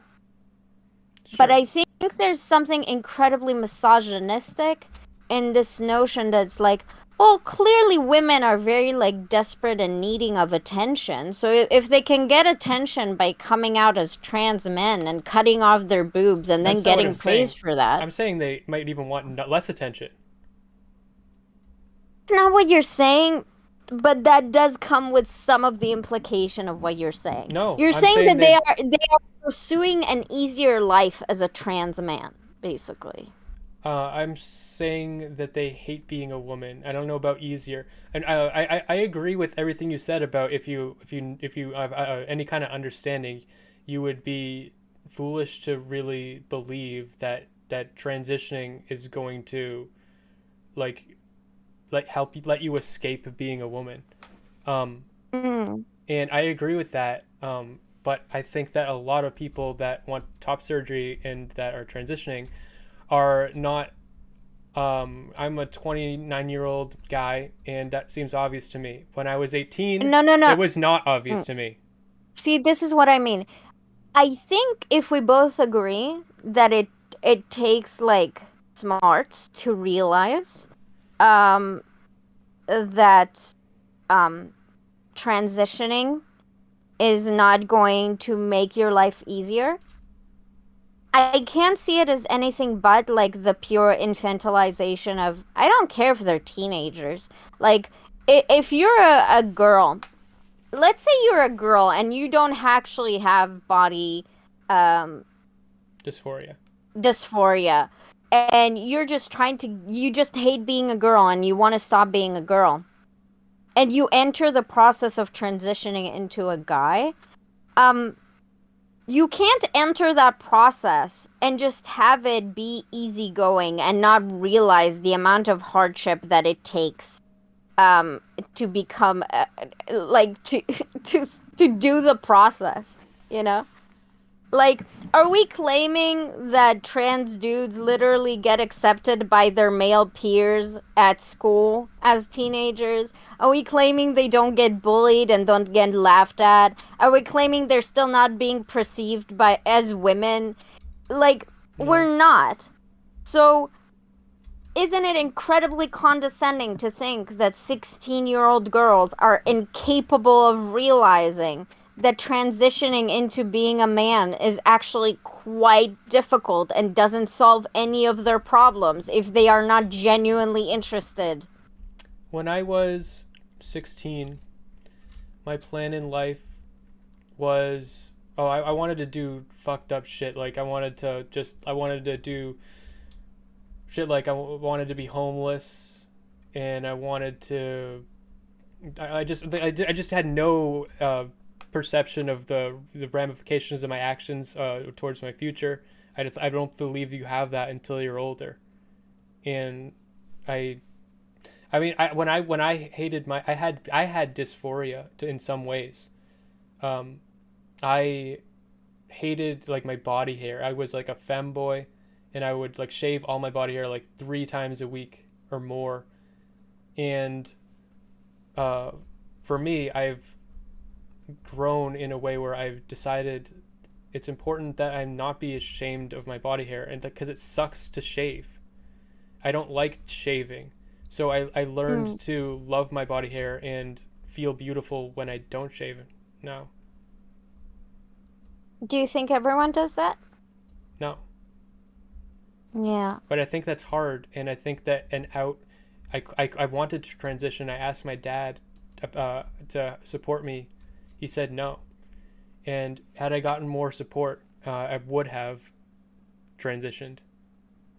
Do you think that you would have not detransitioned? I think that once Do you I transitioned, do you believe that your gender identity is even like firm?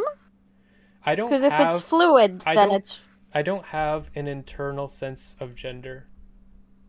then you're non-binary. Okay. Sure. Then that's completely different anyway. Like if you don't even identify as a man, then like, you know. Sure. I Yeah, think, so it's basically irrelevant if you're non-binary. I guess.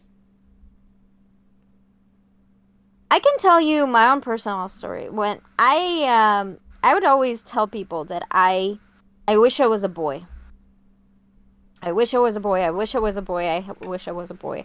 And people would always freak out, and they would be like, "You mean you're like trans? Like what are you telling me right now?" And I'm like, "No, I'm not saying that I'm trans. I'm just saying that like I despise the experience of being a woman.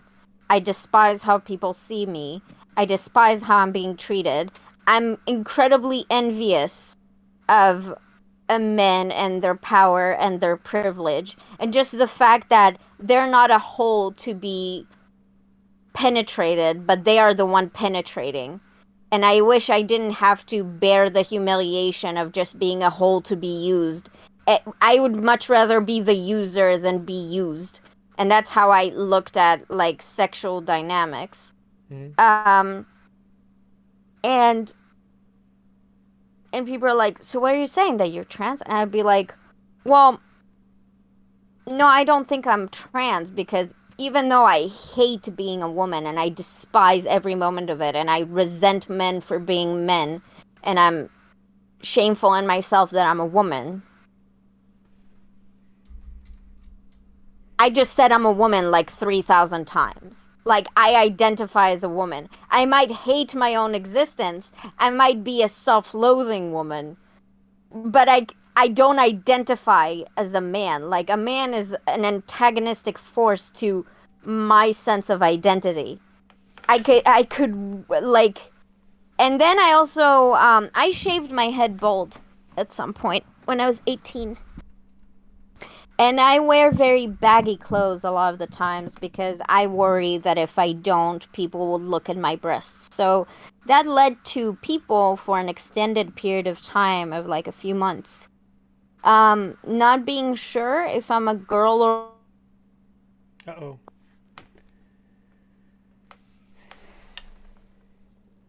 Fuck. Hello. Hi, sorry about that. I'm so angry. I apologize. Where did I cut out? People not being sure if you're a girl or a boy.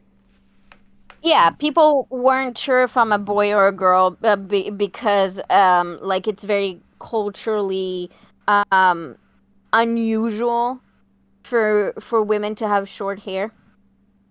So people in public would address me as a boy. And at the beginning, I was ecstatic. At the beginning, I was like, oh my god, I pass as a guy? Mm-hmm. I get to exist on this bus as a guy? This is like everything I wanted, right? Like, this is amazing. And after a few weeks of that happening, I started getting really annoyed that they're addressing me as a guy.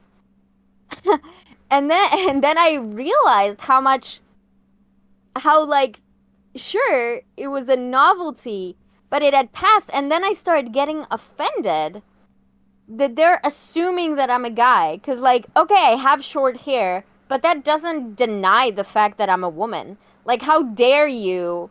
I even took it as like an offense to um my beauty, right? Like, so you're saying that without hair I can pass as a dude? Like I'm that ugly as a woman? That's like, and I would have all those reactions, and that just like cemented in my head that clearly I identify with being a woman whether I like it or not, and I can assure you I don't, or didn't.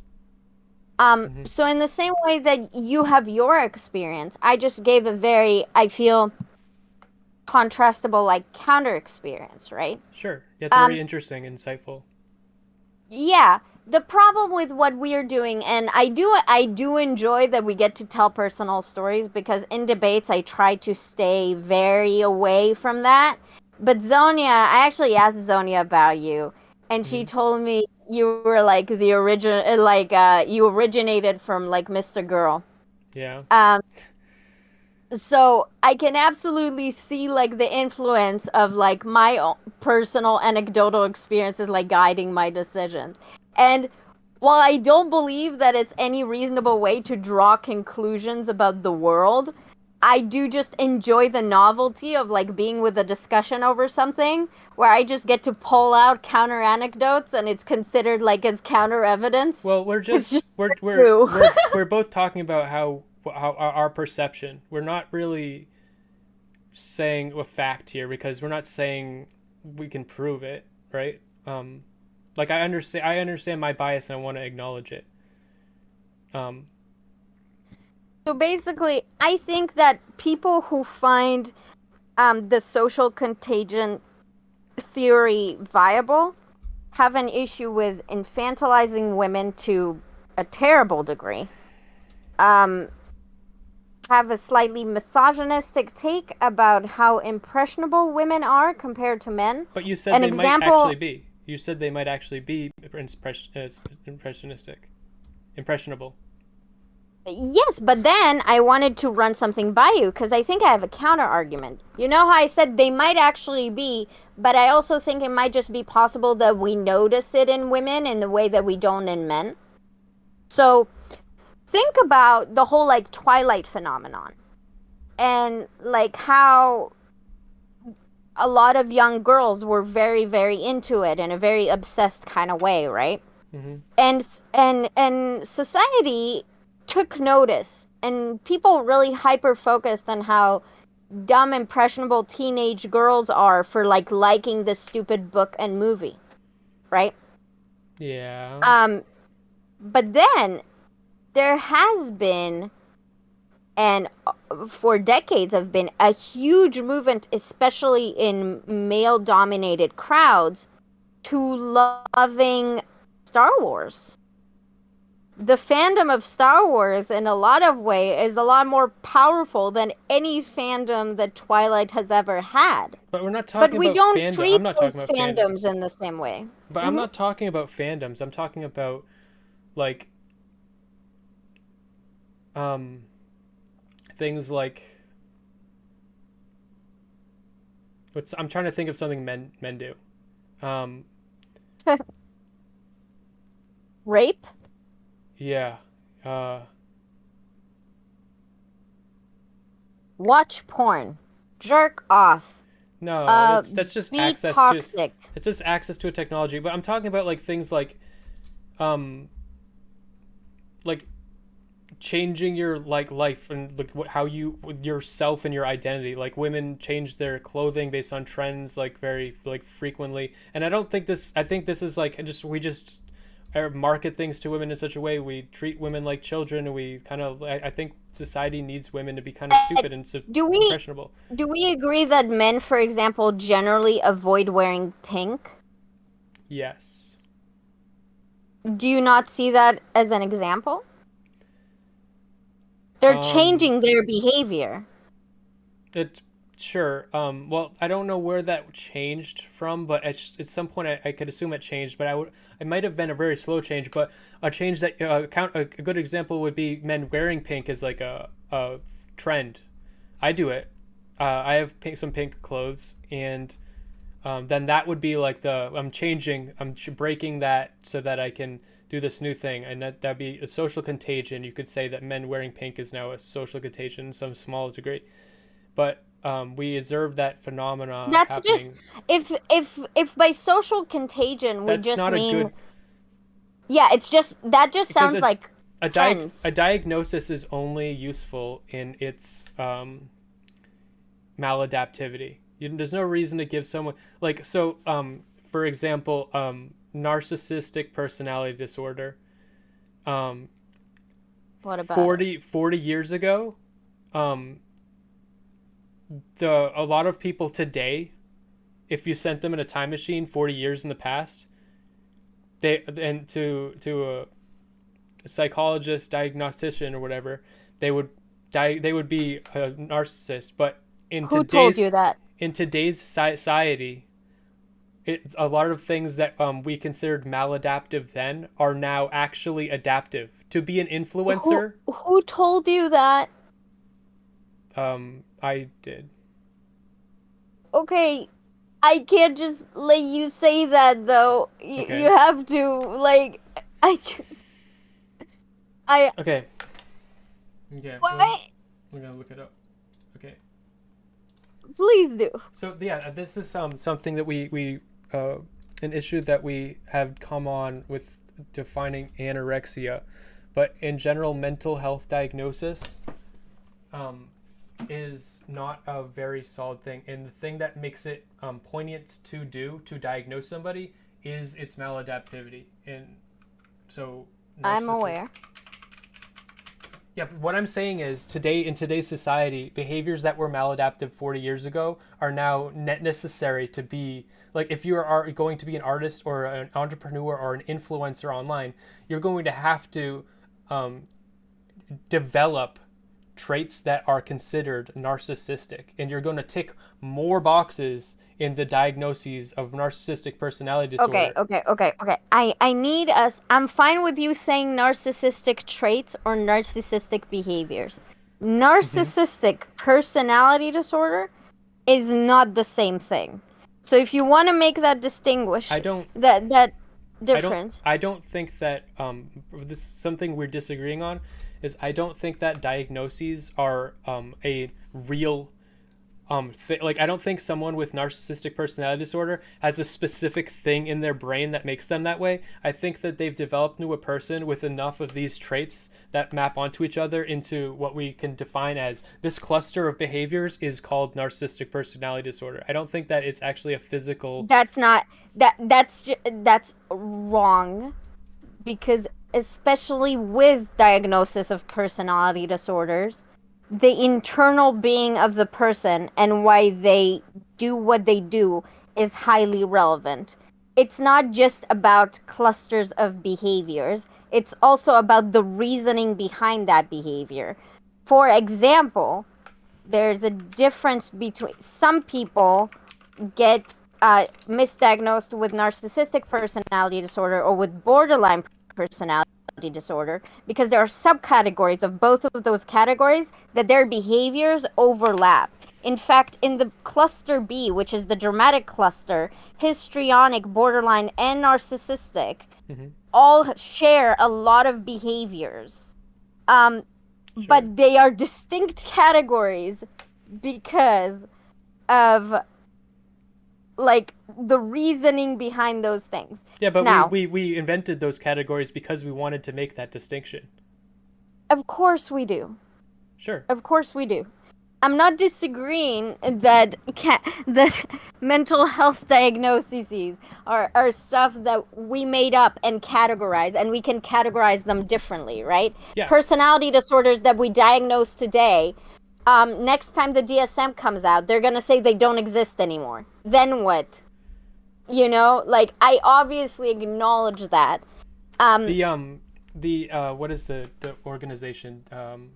I forget. I could figure it out, but the National Organization for Mental Health Diagnosis for the United States since 2014 no longer supports the DSM as the official be all end all of diagnoses. They don't support the Yes. DSM. They're working on their own new There's thing. there are contentions within the psychology community. That's fine. That No, does wait. not. The reason they don't support it is because they don't support diagnosis as it exists now. They're working on a whole new system that is more fluid, that doesn't have these arbitrary lines that we draw in the sand for no reason between what is this type of diagnosis and what is this. They're working on a new system. I understand. That's great. I'm not against social sciences adjusting and changing and coming up with new theories. All the DSM is just one lens of looking at human psychology and like society. I acknowledge all of that. And yet, I don't think that permits us to use a diagnosis that is narcissistic personality disorder has a specific criteria to it. You might say, I think personality disorders are nonsense, so I don't believe in that concept. But if you're going to say people will be diagnosed with narcissistic personality disorder, and you're going to say, I don't need to say narcissistic traits, I can use this diagnosis, then I have to push back on that because that's anti-intellectual. No, what I'm saying is I do think that diagnoses are bullshit. They're sometimes useful, and they have utility sometimes. And the utility comes from it being maladaptive, and if there's a way that diagnosing somebody can help them to overcome problems in their life, then that's the utility. But I do think that they're bullshit, and I think that 40 years ago what was maladaptive is now adaptive, and I think you're going to have a normal person today is going to have more narcissistic personality traits, such that they check more boxes to the point where they are more likely to actually be diagnosed. Okay, I hear you. Then why have you used earlier stuff like androphilia and gynophilia? Attraction Yeah. to men, attraction to men. It's not a diagnosis. I guess you could. I guess Okay, maybe it is. sure. But I mean, I'm just It is. describing. I'm just describing attraction to men. Yeah, exactly. But you're not saying attraction to men, right? Yeah. And also, again, that's why that is the distinction I'm making. When you're saying androphilia Androphilia. Androphilia is just attraction to men. You're saying these things are equivalent. And What things? Attraction to men and androphilia. Let me just Google it so I'm on the same page. Yeah, it's just androphilia is like philia meaning love, andro meaning androgens, which is I don't know the etymology. Okay, so androphilia refers to sexual attraction and arousal to adult men. That's great. That is not equivalent to say narcissistic traits and narcissistic personality disorder, though. Right. I'm not saying it is. Okay. So can we just say narcissistic traits? The reason that I made that point was just to say that diagnosis is only useful in its utility, and I don't think that the utility of a narcissistic personality diagnosis 40 years ago is the same as the utility of a narcissistic personality disorder today, because of the world we live in. I'm not sure if we necessarily agree on what the utility of those things are 40 years ago and today. I agree with your general statement. I just think that there's like, I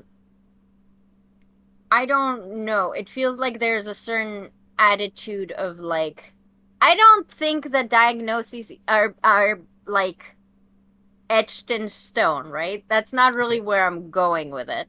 I am. You're cautious.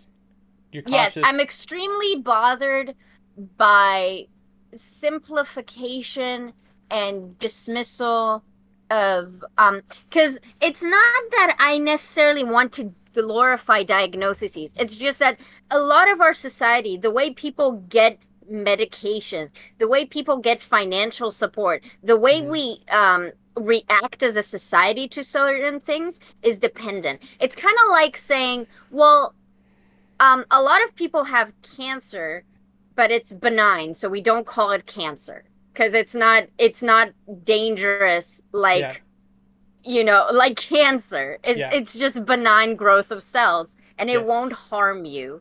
But when you tell someone that you have cancer, that has certain societal implications. Same that you tell someone that you have ADHD or autism. It tells people in your society what your needs might be or stuff like that. So when we start saying diagnoses don't matter, it's not that they don't matter. They're all categories that we invented. We can recategorize things. Yes, obviously there's arbitrary elements to that, but there's value in that, and I don't feel comfortable in what I feel like is a minimizing it, especially considering how much of our society is currently constructed on the DSM-5 specifically. I think that, I mean, I don't disagree with your description of reality we live in, but I'm against us basing everything on diagnoses. I think it's What do you mean by basing everything? Because maybe we're speaking past each other. I think that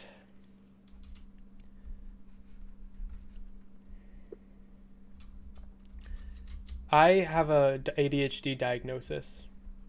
Okay. And I don't like to think of myself. I mean, if I'm talking about drugs, then I have ADHD because I'm taking those fucking drugs. But as far as understanding myself, I don't like to put myself in a, like, there are scientists that say that there are like absolute with ADHD, like it's not there are scientists that say it's not like a personality disorder diagnosis. They're saying that it's like chemical or like there's like real science behind it. And I am 50-50 on if that's true or not. Because I'm not 100% convinced that comes from a true DNA, like I was born to have ADHD. And I'd rather try to understand myself. Wait. There's a difference between DNA born to have ADHD and between my brain chemistry and functioning is just descriptively different than other people. Sure. Yes. But if it is, there are different ways that can be the case, and I don't want to assume that it is the be all end all of me, and that I can't like overcome it, or I don't know, like I just don't want to assume that. I think it's negative. You don't have to. I know, but I'm just saying that I think with ADHD is not the best example. If it was a personality disorder, I really would feel very strongly because there are so many reasons to have like you said, the intent matters before, and there's the subcategories for that reason.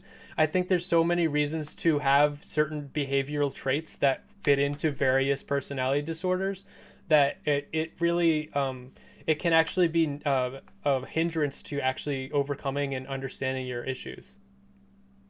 Yeah. So I think this is a bit like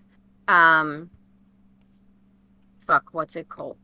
Superimposing your own personal way of handling things. Well, with ADHD, it's not as strong. Well, with ADHD... I'm going to give you a counter example. Okay. Some people get a diagnosis of borderline, for example. Right. And then they'll start saying, I am borderline. I am borderline. I am borderline. Which is something that is highly discouraged therapeutically. You usually don't want to encourage your clients to only see themselves as borderline. You ideally would like them to say, I have borderline. Just that they're saying, I have a disability, not all I am is a disabled person, you know?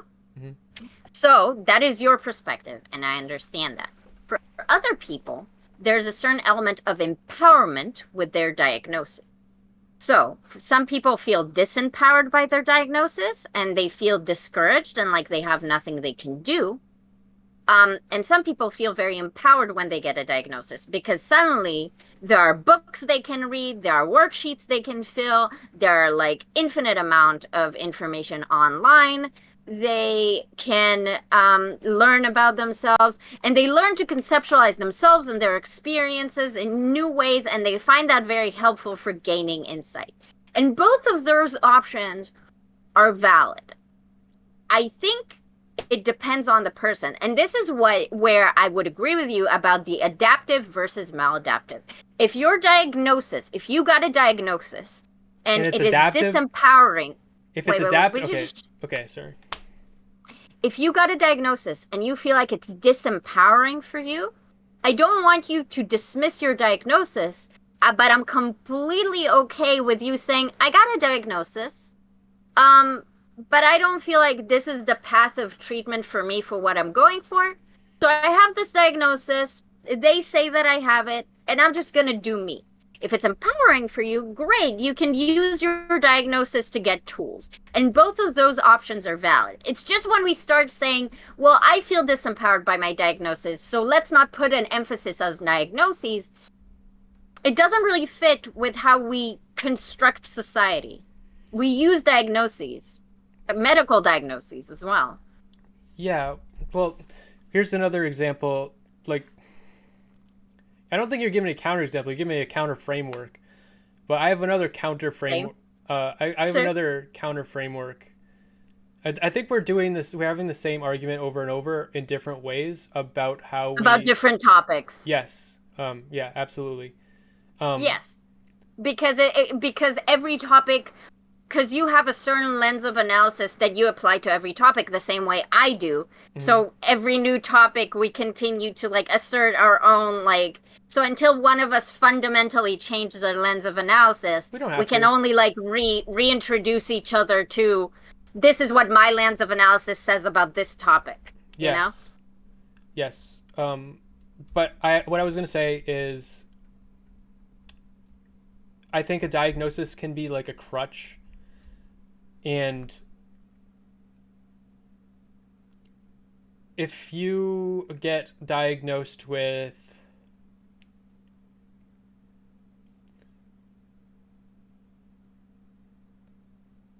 ADHD, and then every time that you don't do your work or whatever, every time like you get it diagnosed in school, and this will be helpful for someone with ADHD, but you have your whatever you have the paperwork in the school and they know you have ADHD and you're like, well, I didn't do my homework but I have ADHD.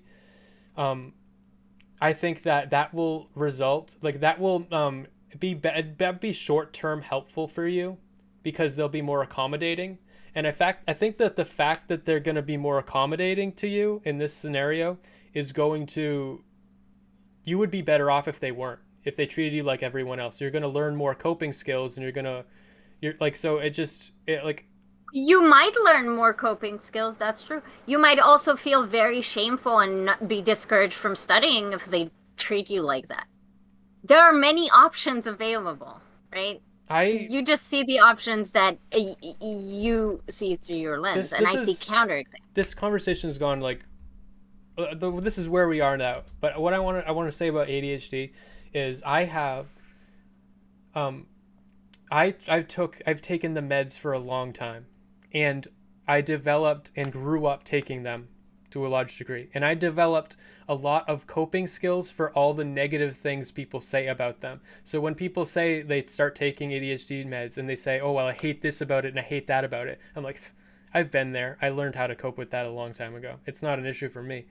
And I didn't learn the coping skills. I didn't learn any coping skills. I've learned some over the years, but It's been much harder for me to learn coping skills without the drugs. So I developed all my coping skills with the drugs.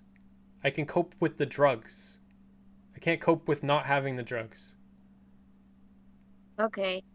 Do you see a distinction between mental health diagnoses and physical diagnoses? Yes.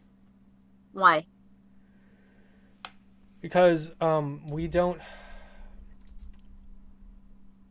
there with physical diagnoses there are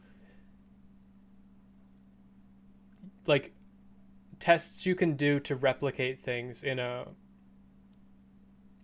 with like for the human body and stuff. With mental health diagnoses, all we have is like corollary data and like research based on like data and statistics, and those data and statistics change as a factor of culture and environment. Even the fact that we publish data about mental health can there retroactively change how people behave and yes, make it but that just sounds null and like you void. have an issue with sociology and psychology as fields. I just think that psychology. What I have an issue with is psychology being standardized as if it was the same as physical ailment. Like especially something like a personality disorder, which is really only diagnosing someone as having assholeness because they're just not fitting into society right. Because if we had a society where everyone That's not true. if we had no, it is true, because if we had a society where everyone was where that functioned with everybody have being a narcissist, everyone would be a narcissist and we wouldn't diagnose anybody with narcissist. In fact, we'd probably diagnose somebody who was not a narcissist as something. There are like, I believe, 11 personality disorders. Can you name any of the ones that aren't narcissistic or borderline? Borderline is just sociopathy, right? No. No. That's antisocial personality disorder. And borderline can lead towards antisocial personality disorder. No, they can coexist, but so can borderline and narcissism. So, okay. Like they're comorbid, but they don't lead to each other.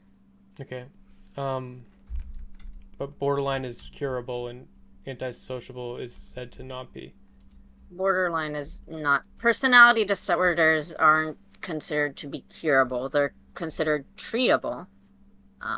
But I don't know of a cure for borderline personality disorder. I wish I did. That would help some people I know. Yeah, that's everything I can say off the top of my head. Okay, good. I mean, I'm sure I know more about other ones. I just can't say what they are off the top of my head. Okay. Well, there are 3 clusters for personality disorders. Cluster A is paranoid personality disorder, schizoid personality disorder, and schizotypical personality disorder.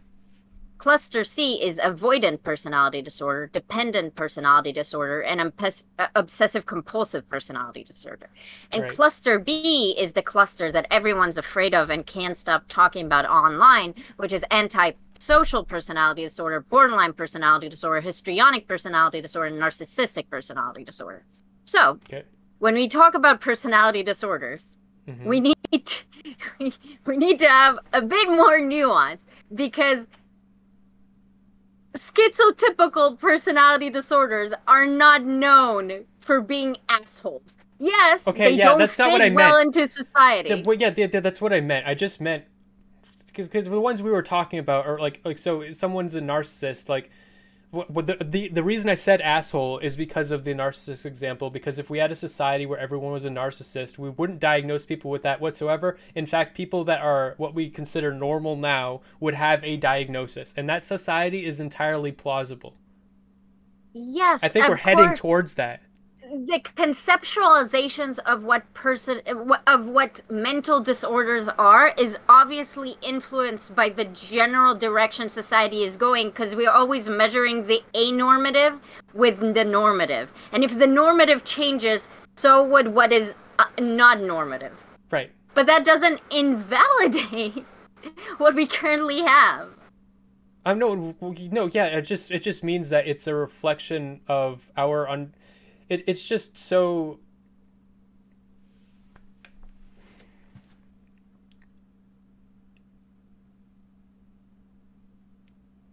I get that you think the diagnoses The fact are putting people down and taking coping skills from them. that And yeah, but yes, the fact that it is reflective of normality within society, and it is beholden to changes in our culture and like social conditions. It's also it's all like the like it in so many complicated ways, where cancer is absolutely not, is the difference to me. like cancer rates change with But where you live and where you are yeah, but and cancer where is you're always from. cancer. Okay, so you're saying like cancer is more empirical than something Yes, like, yes, okay, yes. that's fine. That's That's fine. what I think. But that doesn't make the current things. I guess I don't understand the point. Um, Maybe I'm being so too let's defensive. let's let's say that you have, let's say that I have certain my personality causes me to not fit in society, and I'm unable to get along with people, and I'm unable to have relationships with people, and I'm unable to be employed because of my personality. But it doesn't fit into any personality disorder or diagnosis. We could just make a diagnosis for me, and that's a new thing, and then that'll be, oh, there's a lot of people like this. It just means that I don't fit into the typical thing as far as personality disorders go. It just means that you're not fitting into society the way that you are. You have Wait, but maladaptive behavior. okay, first of all, are you talking about personality disorders or all mental health disorders? Um, Personality disorders in particular Okay, are good. what I'm describing. All mental, like ADHD is not a personality disorder, but No, it's not. I still feel some overlap. I think it might actually be half and half. But that's your Yeah, I'm asking because like depression is something that is highly prevalent for right. people who are considered normative, right? Anxiety is something that is Yeah. highly prevalent. At least like for periods of times, not chronic depression, not major depression, but just general rates of depression. I think it's like one out of two people will experience a depression episode once in their life. At Mhm. that point, I think that's pretty normative, right?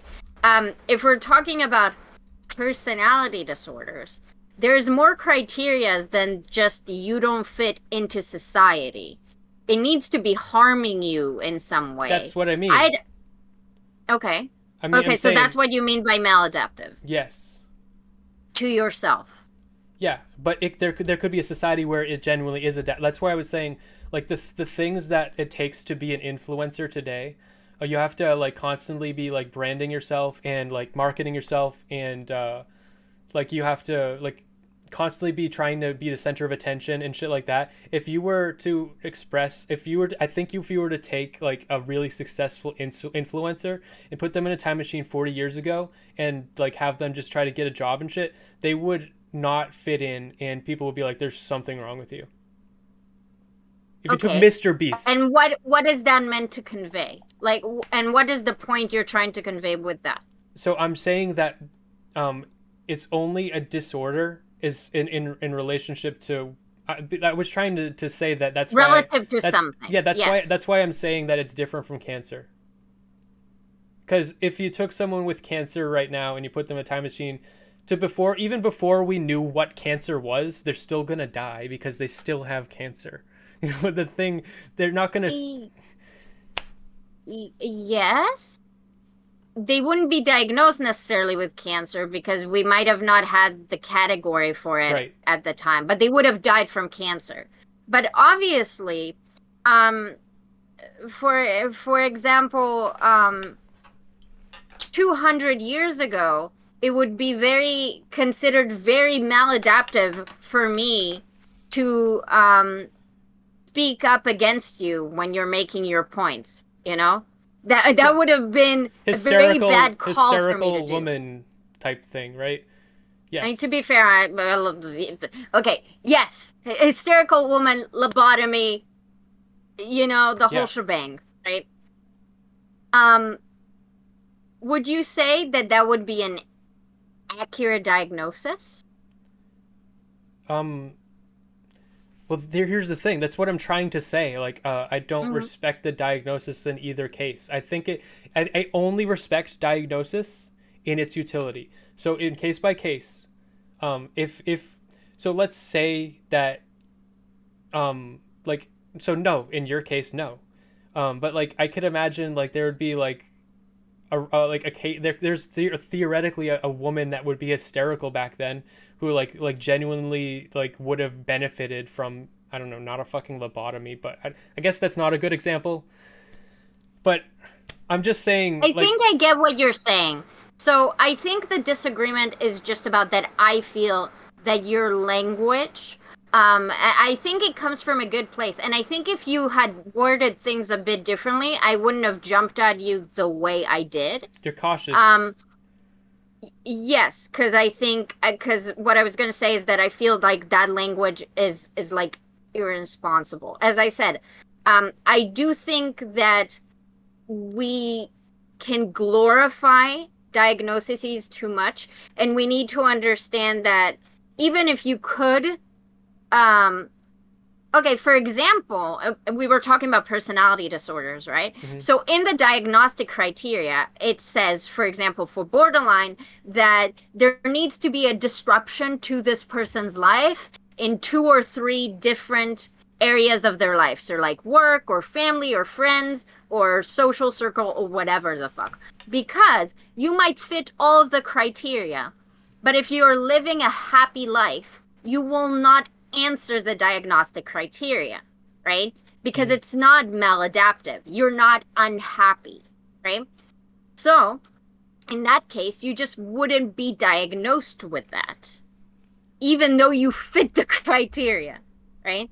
Mm-hmm. There are only very few mental health disorders that we diagnose people with, even if they have a positive quality of life, which is like antisocial personality disorder. Because of how it affects other people. Because of how it affects other people. Yes. It has such great, well, what psychologists believe is that it has such a meaningful impact on like society's life that this is when we are allowed to assert our agency over that. I believe pedophilia has the same type of reaction. That you'd want to diagnose that even if it's not harming the person's quality of life, right? But we'd say there's harm just by you having that, even though you might disagree, But you can't diagnose someone with borderline if they disagree that they are unhappy. Like if they don't have any issues, you wouldn't have the chance to even diagnose them, right? But because the criteria are the way that they are, if they have those symptoms, they most likely do have a lot of issues. It's maladaptive, right? So I guess I understand when you're going with that. I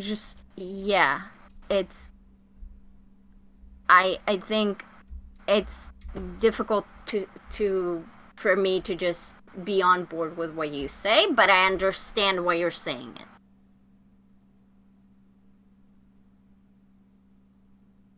Reason we started talking about this was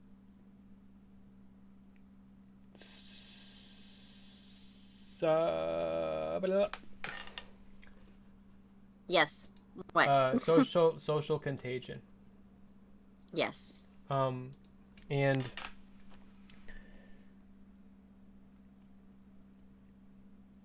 I guess to just wrap this up, like last thing we're probably gonna disagree on.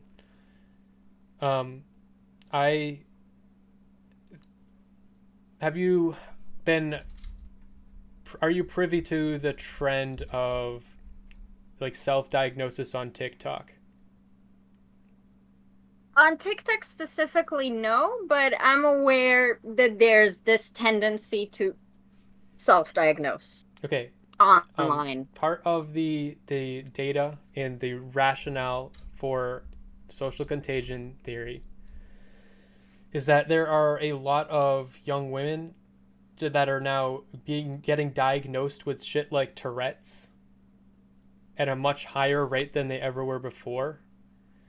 That are posting these videos on TikTok and Self-diagnosed or actually self-diagnosed, but they actually are performing the behaviors of Tourette's to the point where now those behaviors are now part of them, such that they can actually get diagnosed. Wherever it comes from, they're still getting diagnosed because they act like it. Okay. And so I'm really happy you brought this up. Yeah.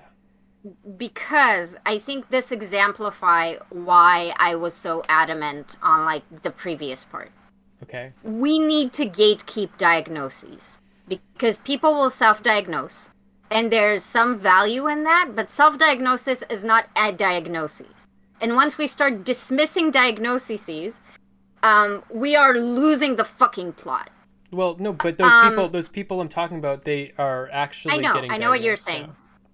Yeah. I know what you're saying. So, I'm going to be very honest with you. I'm going to need... I assume you don't have actual data on this. I assume you just have a few stories of people saying that happened. Yeah, I can Google it, but yeah, I can Google it. Tourette's syndrome, TikTok, increase diagnosis. You know, for example, that a lot of women are getting diagnosed with autism. Yeah, I don't know anything about that, but what do you have to say about that? Well, someone could make the argument that you're making about Tourette's, but I believe that the clear answer why women are getting diagnosed with autism more is because the symptoms of autism in women so far has been pretty ignored. So the reason why the numbers are rising, it's because the numbers were always there. They were just underdiagnosed to begin with. That's possible. Yeah, I've heard that. And it just presents different in women. But autism is a spectrum. It's complex. Yeah. It's really hard to see it sometimes. Yeah, especially because women are highly socialized into being very agreeable and appropriate. So, for example, speaking about self-diagnosis, I really want to get a proper, like, adult screening for autism because I've been reading a lot about it, and a lot of things that I just considered to be like part of my personality actually perfectly sync up with a diagnosis of autism. But I don't want to say I'm autistic, right? So I want to go and schedule a screening so a professional can let me know what they're thinking, you know? Yeah. Because if I do have autism, then I need a different treatment method than what I've currently gotten. Well, do you think that these behaviors that line up with autism are negatively impacting your life? And do you think that there's something that could be done to improve your life? Well, if those behaviors are autism, then I have been misdiagnosed with something else. So the symptoms overlap. So I either have both, only have the thing that I was diagnosed with, or have autism. And I don't know which one it is. I need a professional to help me with that. But if it's autism, because I don't want to go online and Google like stuff for autism when that might not be for me. I might find it useful to an extent, but I also don't want to potentially harm myself by using techniques I'm not meant to be using, right? It's kind of like how online would say, like, yeah, weed is good, weed is fine, you can do weed and it's all great. But if you have a specific genetic tendency to schizophrenia, if you take one blow out of, like, a pipe, your schizophrenia might break up. That's extremely rare, but it happens, you know? So when you go around and look for this data, there's always, like, there's stuff to consider, you know? And so, yeah, I think... So I talked to a therapist about it, and she said, with the current treatment I'm giving you, I don't really see the difference between what you're getting, and, like, I don't think we would change the treatment protocol if you told me that you were autistic. And I told her, okay, I understand that, but, like, my current diagnosis has had to lot, like, influenced how I view myself as a human being a lot, and if I've been misdiagnosed, that's something I'd like to know, because that would change how I see myself, you know? It'd be nice to be able to tell people, hey, I'm autistic, please consider my feelings, but with my current mental health diagnosis, I can't tell people what I have, because they might treat me very badly if I tell them that. So I'm like, well, if my criteria fits and I've been misdiagnosed, it would make my life easier, because I could be more open about my struggles with people, because they wouldn't judge me like that, you know? But that might all be a pipe dream, and I might be delusional, you know? I have a very different,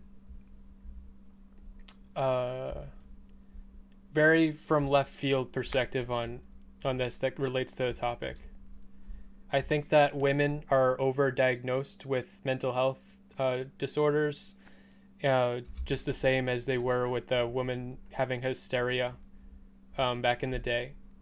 And I think I have a feeling that the increase in diagnosis of autism in women might be related to that. And the increase in female diagnosis has nothing to do with it. The increase is just that we didn't understand female autistic like signals. I'm finding, by the way, a lot of I got the Wall Street Journal. Teens are developing tics. Doctors could say TikTok could be a factor. Children's National, TikTok could be causing increasing risks of tick-like behavior during the pandemic, but I'm not finding the data behind it, very quickly. But I'm just saying that's what I Googled a second ago. Well, you know, like, rates of anxiety, of social anxiety, also increased during the pandemic for men and women. These are both fit with the concept of social contagion. These are both saying it's because of TikTok. Wall Street Journal and Children's National. They're saying the data, whatever they're looking at. I trust the Wall Street Journal and Children's National. Seems legit. What else we got? Dove Medical Press, Forbes, the New York Times,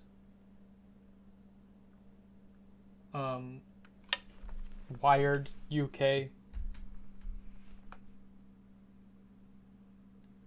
National Institute of Health.org, TikTok tics, a pandemic within a pandemic. Tics are distinct from what is typically seen in patients with Tourette syndrome, although share many characteristics with functional tics. Okay, so maybe it's not actually getting diagnosed with Tourette's. Could be. Results. Could be. The mean age of the cohort. Regardless, though, these tics being from TikTok, that is what is being called social contagion. People are pretending to have Can I ask you, Tourette's. Can I pose they're not pretending. Can I pose a question for you? They are pretending if they're developing tics from TikTok. If they're developing tics, that's not pretending. I mean, I guess after they're pretending to make TikToks, and then they just start having them because they're pretending so much. That's not how developing tics work. You can't fake yourself into like. Okay, let me ask you a question. You know, my trans friend. We would hang out a lot, and they had this issue when they were stressed or upset. They would start shaking, like really shaking, like convulsing. And after I spent time with them, I actually found that that's something that started happening to me. Like now when I get really stressed out, I start convulsing like them, and I need to be hugged. And I talked to my therapist about it at the time, and I was like, what is happening? Like, am I faking? Am I pretending? Because, like, it's not voluntary. So why is this happening? Because I know that this never happened to me before I saw them going through that. And her explanation was, maybe that unlocked something in you, like a disposition that you had. So yes, you interacted with someone and that unlocked it, but that doesn't mean that it's a fake or pretending. That just means, you know, kind of like how schizophrenia can be triggered. So you can have the gene, but if you don't have a certain life experience, it might not get triggered. So you have it, but it's not active, right? Right. So how do you feel about that story? I think that you interacting with somebody and taking on their trait would be a good example of what would be called. It doesn't mean that you don't have it, but that would be definable under social contagion. Because I am now having a response that I saw somebody else do.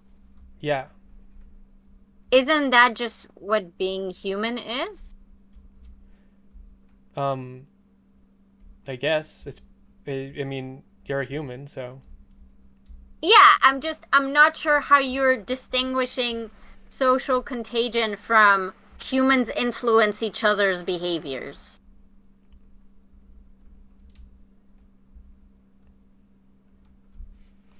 When it's something like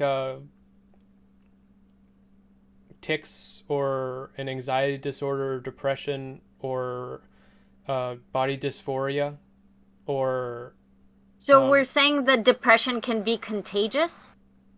I don't know about depression, but I know that tics can be for sure. But Tourette's like tics. This background: TikTok is a social media platform. Blah blah. Objectives: we compared the phenomenology of TikTok tics to typical tic disorders. We chose to analyze the most widely viewed videos and therefore focused on the most popular content creators. Methods: videos with the keywords tic, Tourette's, Tourette or Tourette's were reviewed to identify cross creators between March 11th, 2020 and March 30th, 2021. We performed quantitative assessment of TikTok tics as well as a descriptive analysis of the entire series of videos of each content creator. Results: the mean age of the cohort was 18.8 years old, and the majority were women. Unlike the predominance of facial movements in typical tics, arm movements were most frequent. Average tics per minute was 29, and almost all recorded TikToks were severe, causing significant disability, whereas copullaria and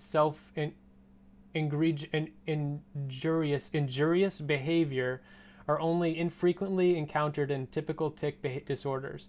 They were present in the overwhelming majority of TikTok subjects. Conclusion: TikTok tics are distinct from what is typically seen in patients with Tourette syndrome, although share many characteristics with functional tics. We believe this to be an example of mass sociogenic illness, which involves sociogenic illness, I would say, is a way to say social contagion, which involves behaviors, emotions, or conditions spreading spontaneously through a group.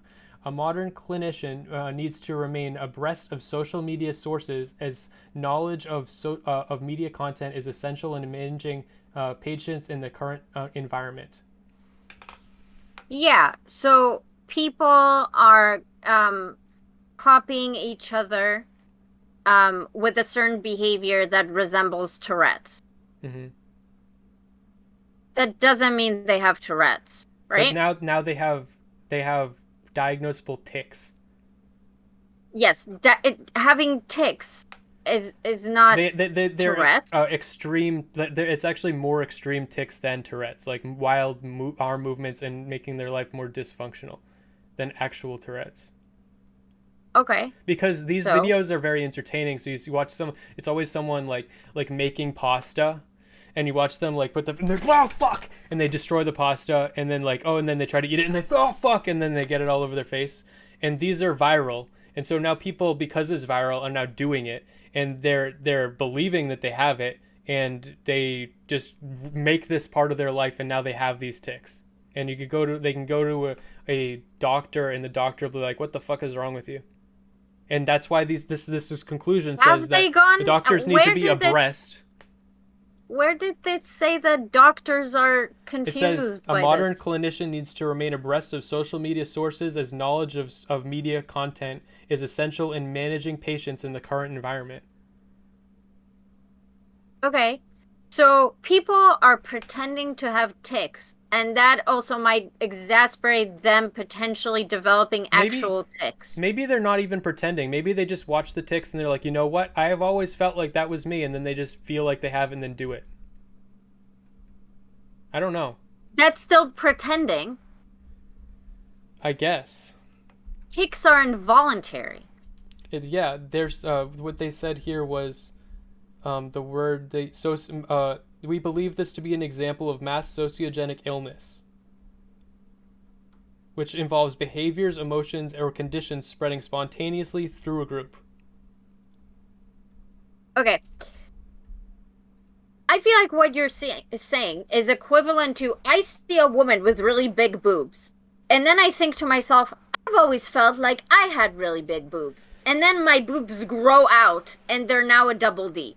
No. Like, this is what I feel that we're talking about. Behaviors, emotions, or conditions. Not. Yes. I guess you could say having big boobs is a condition, but I don't think you're talking about like physical conditions. Tics are involuntary.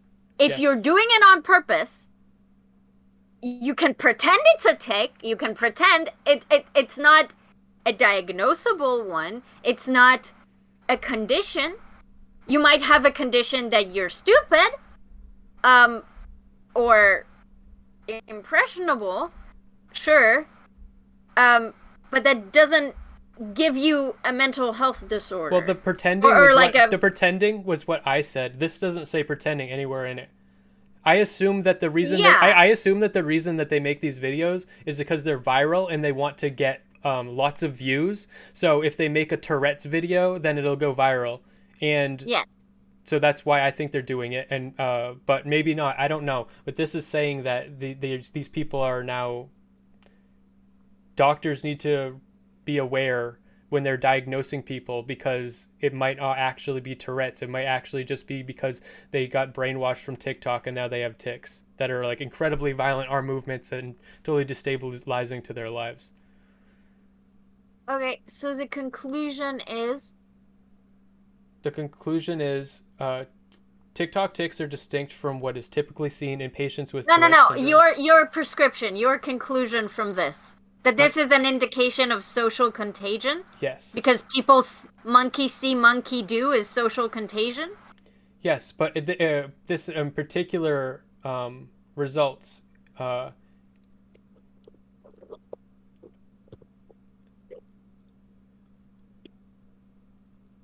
The mean age of the cohort was 18.8 years old, and the majority were women.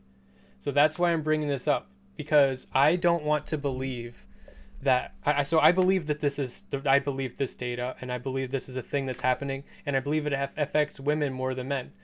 And I see. I don't want to believe that it's just because women are retarded. I think it's because of the way we treat women. Then let me help you.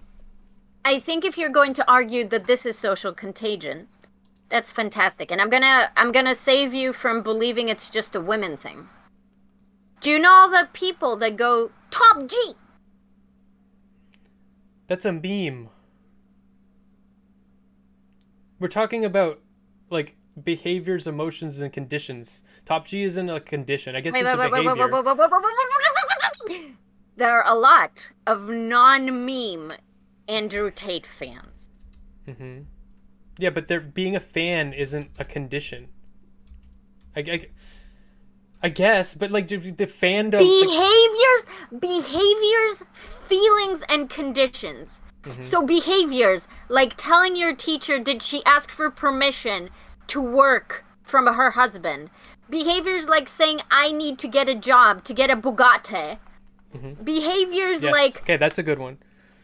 Okay. Yeah, okay, I get that. Yeah, that's actually a good example. Their whole red pill thing, you could say, is a social contagion. Yeah, exactly. Think about it. Yeah, that's a good point. Thank you.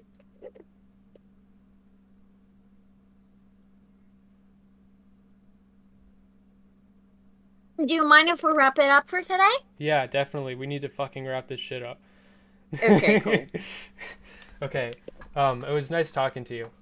It was great fun. I have your link to your Twitch and to your Twitter in my bio, and your DatKatee with 2 E's. Yes. Is there anything else you want to say? Are we cool? Yeah, we're cool. This Awesome. was contentious, And but what- I mean, I thought you were comfortable with having. I mean, that's what we came for, it wasn't Yes, yes. All right, awesome. it? Cool. Then I'll see you around. See you around. Bye. Bye.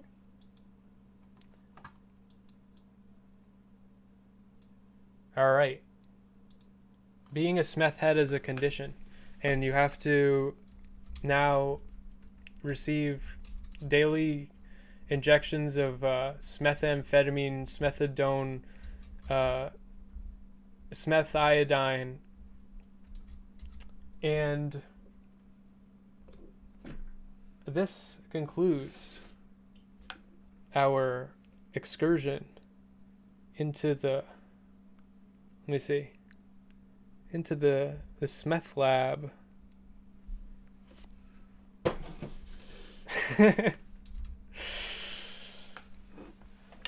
Have a good day. Have a good night, Smeth heads.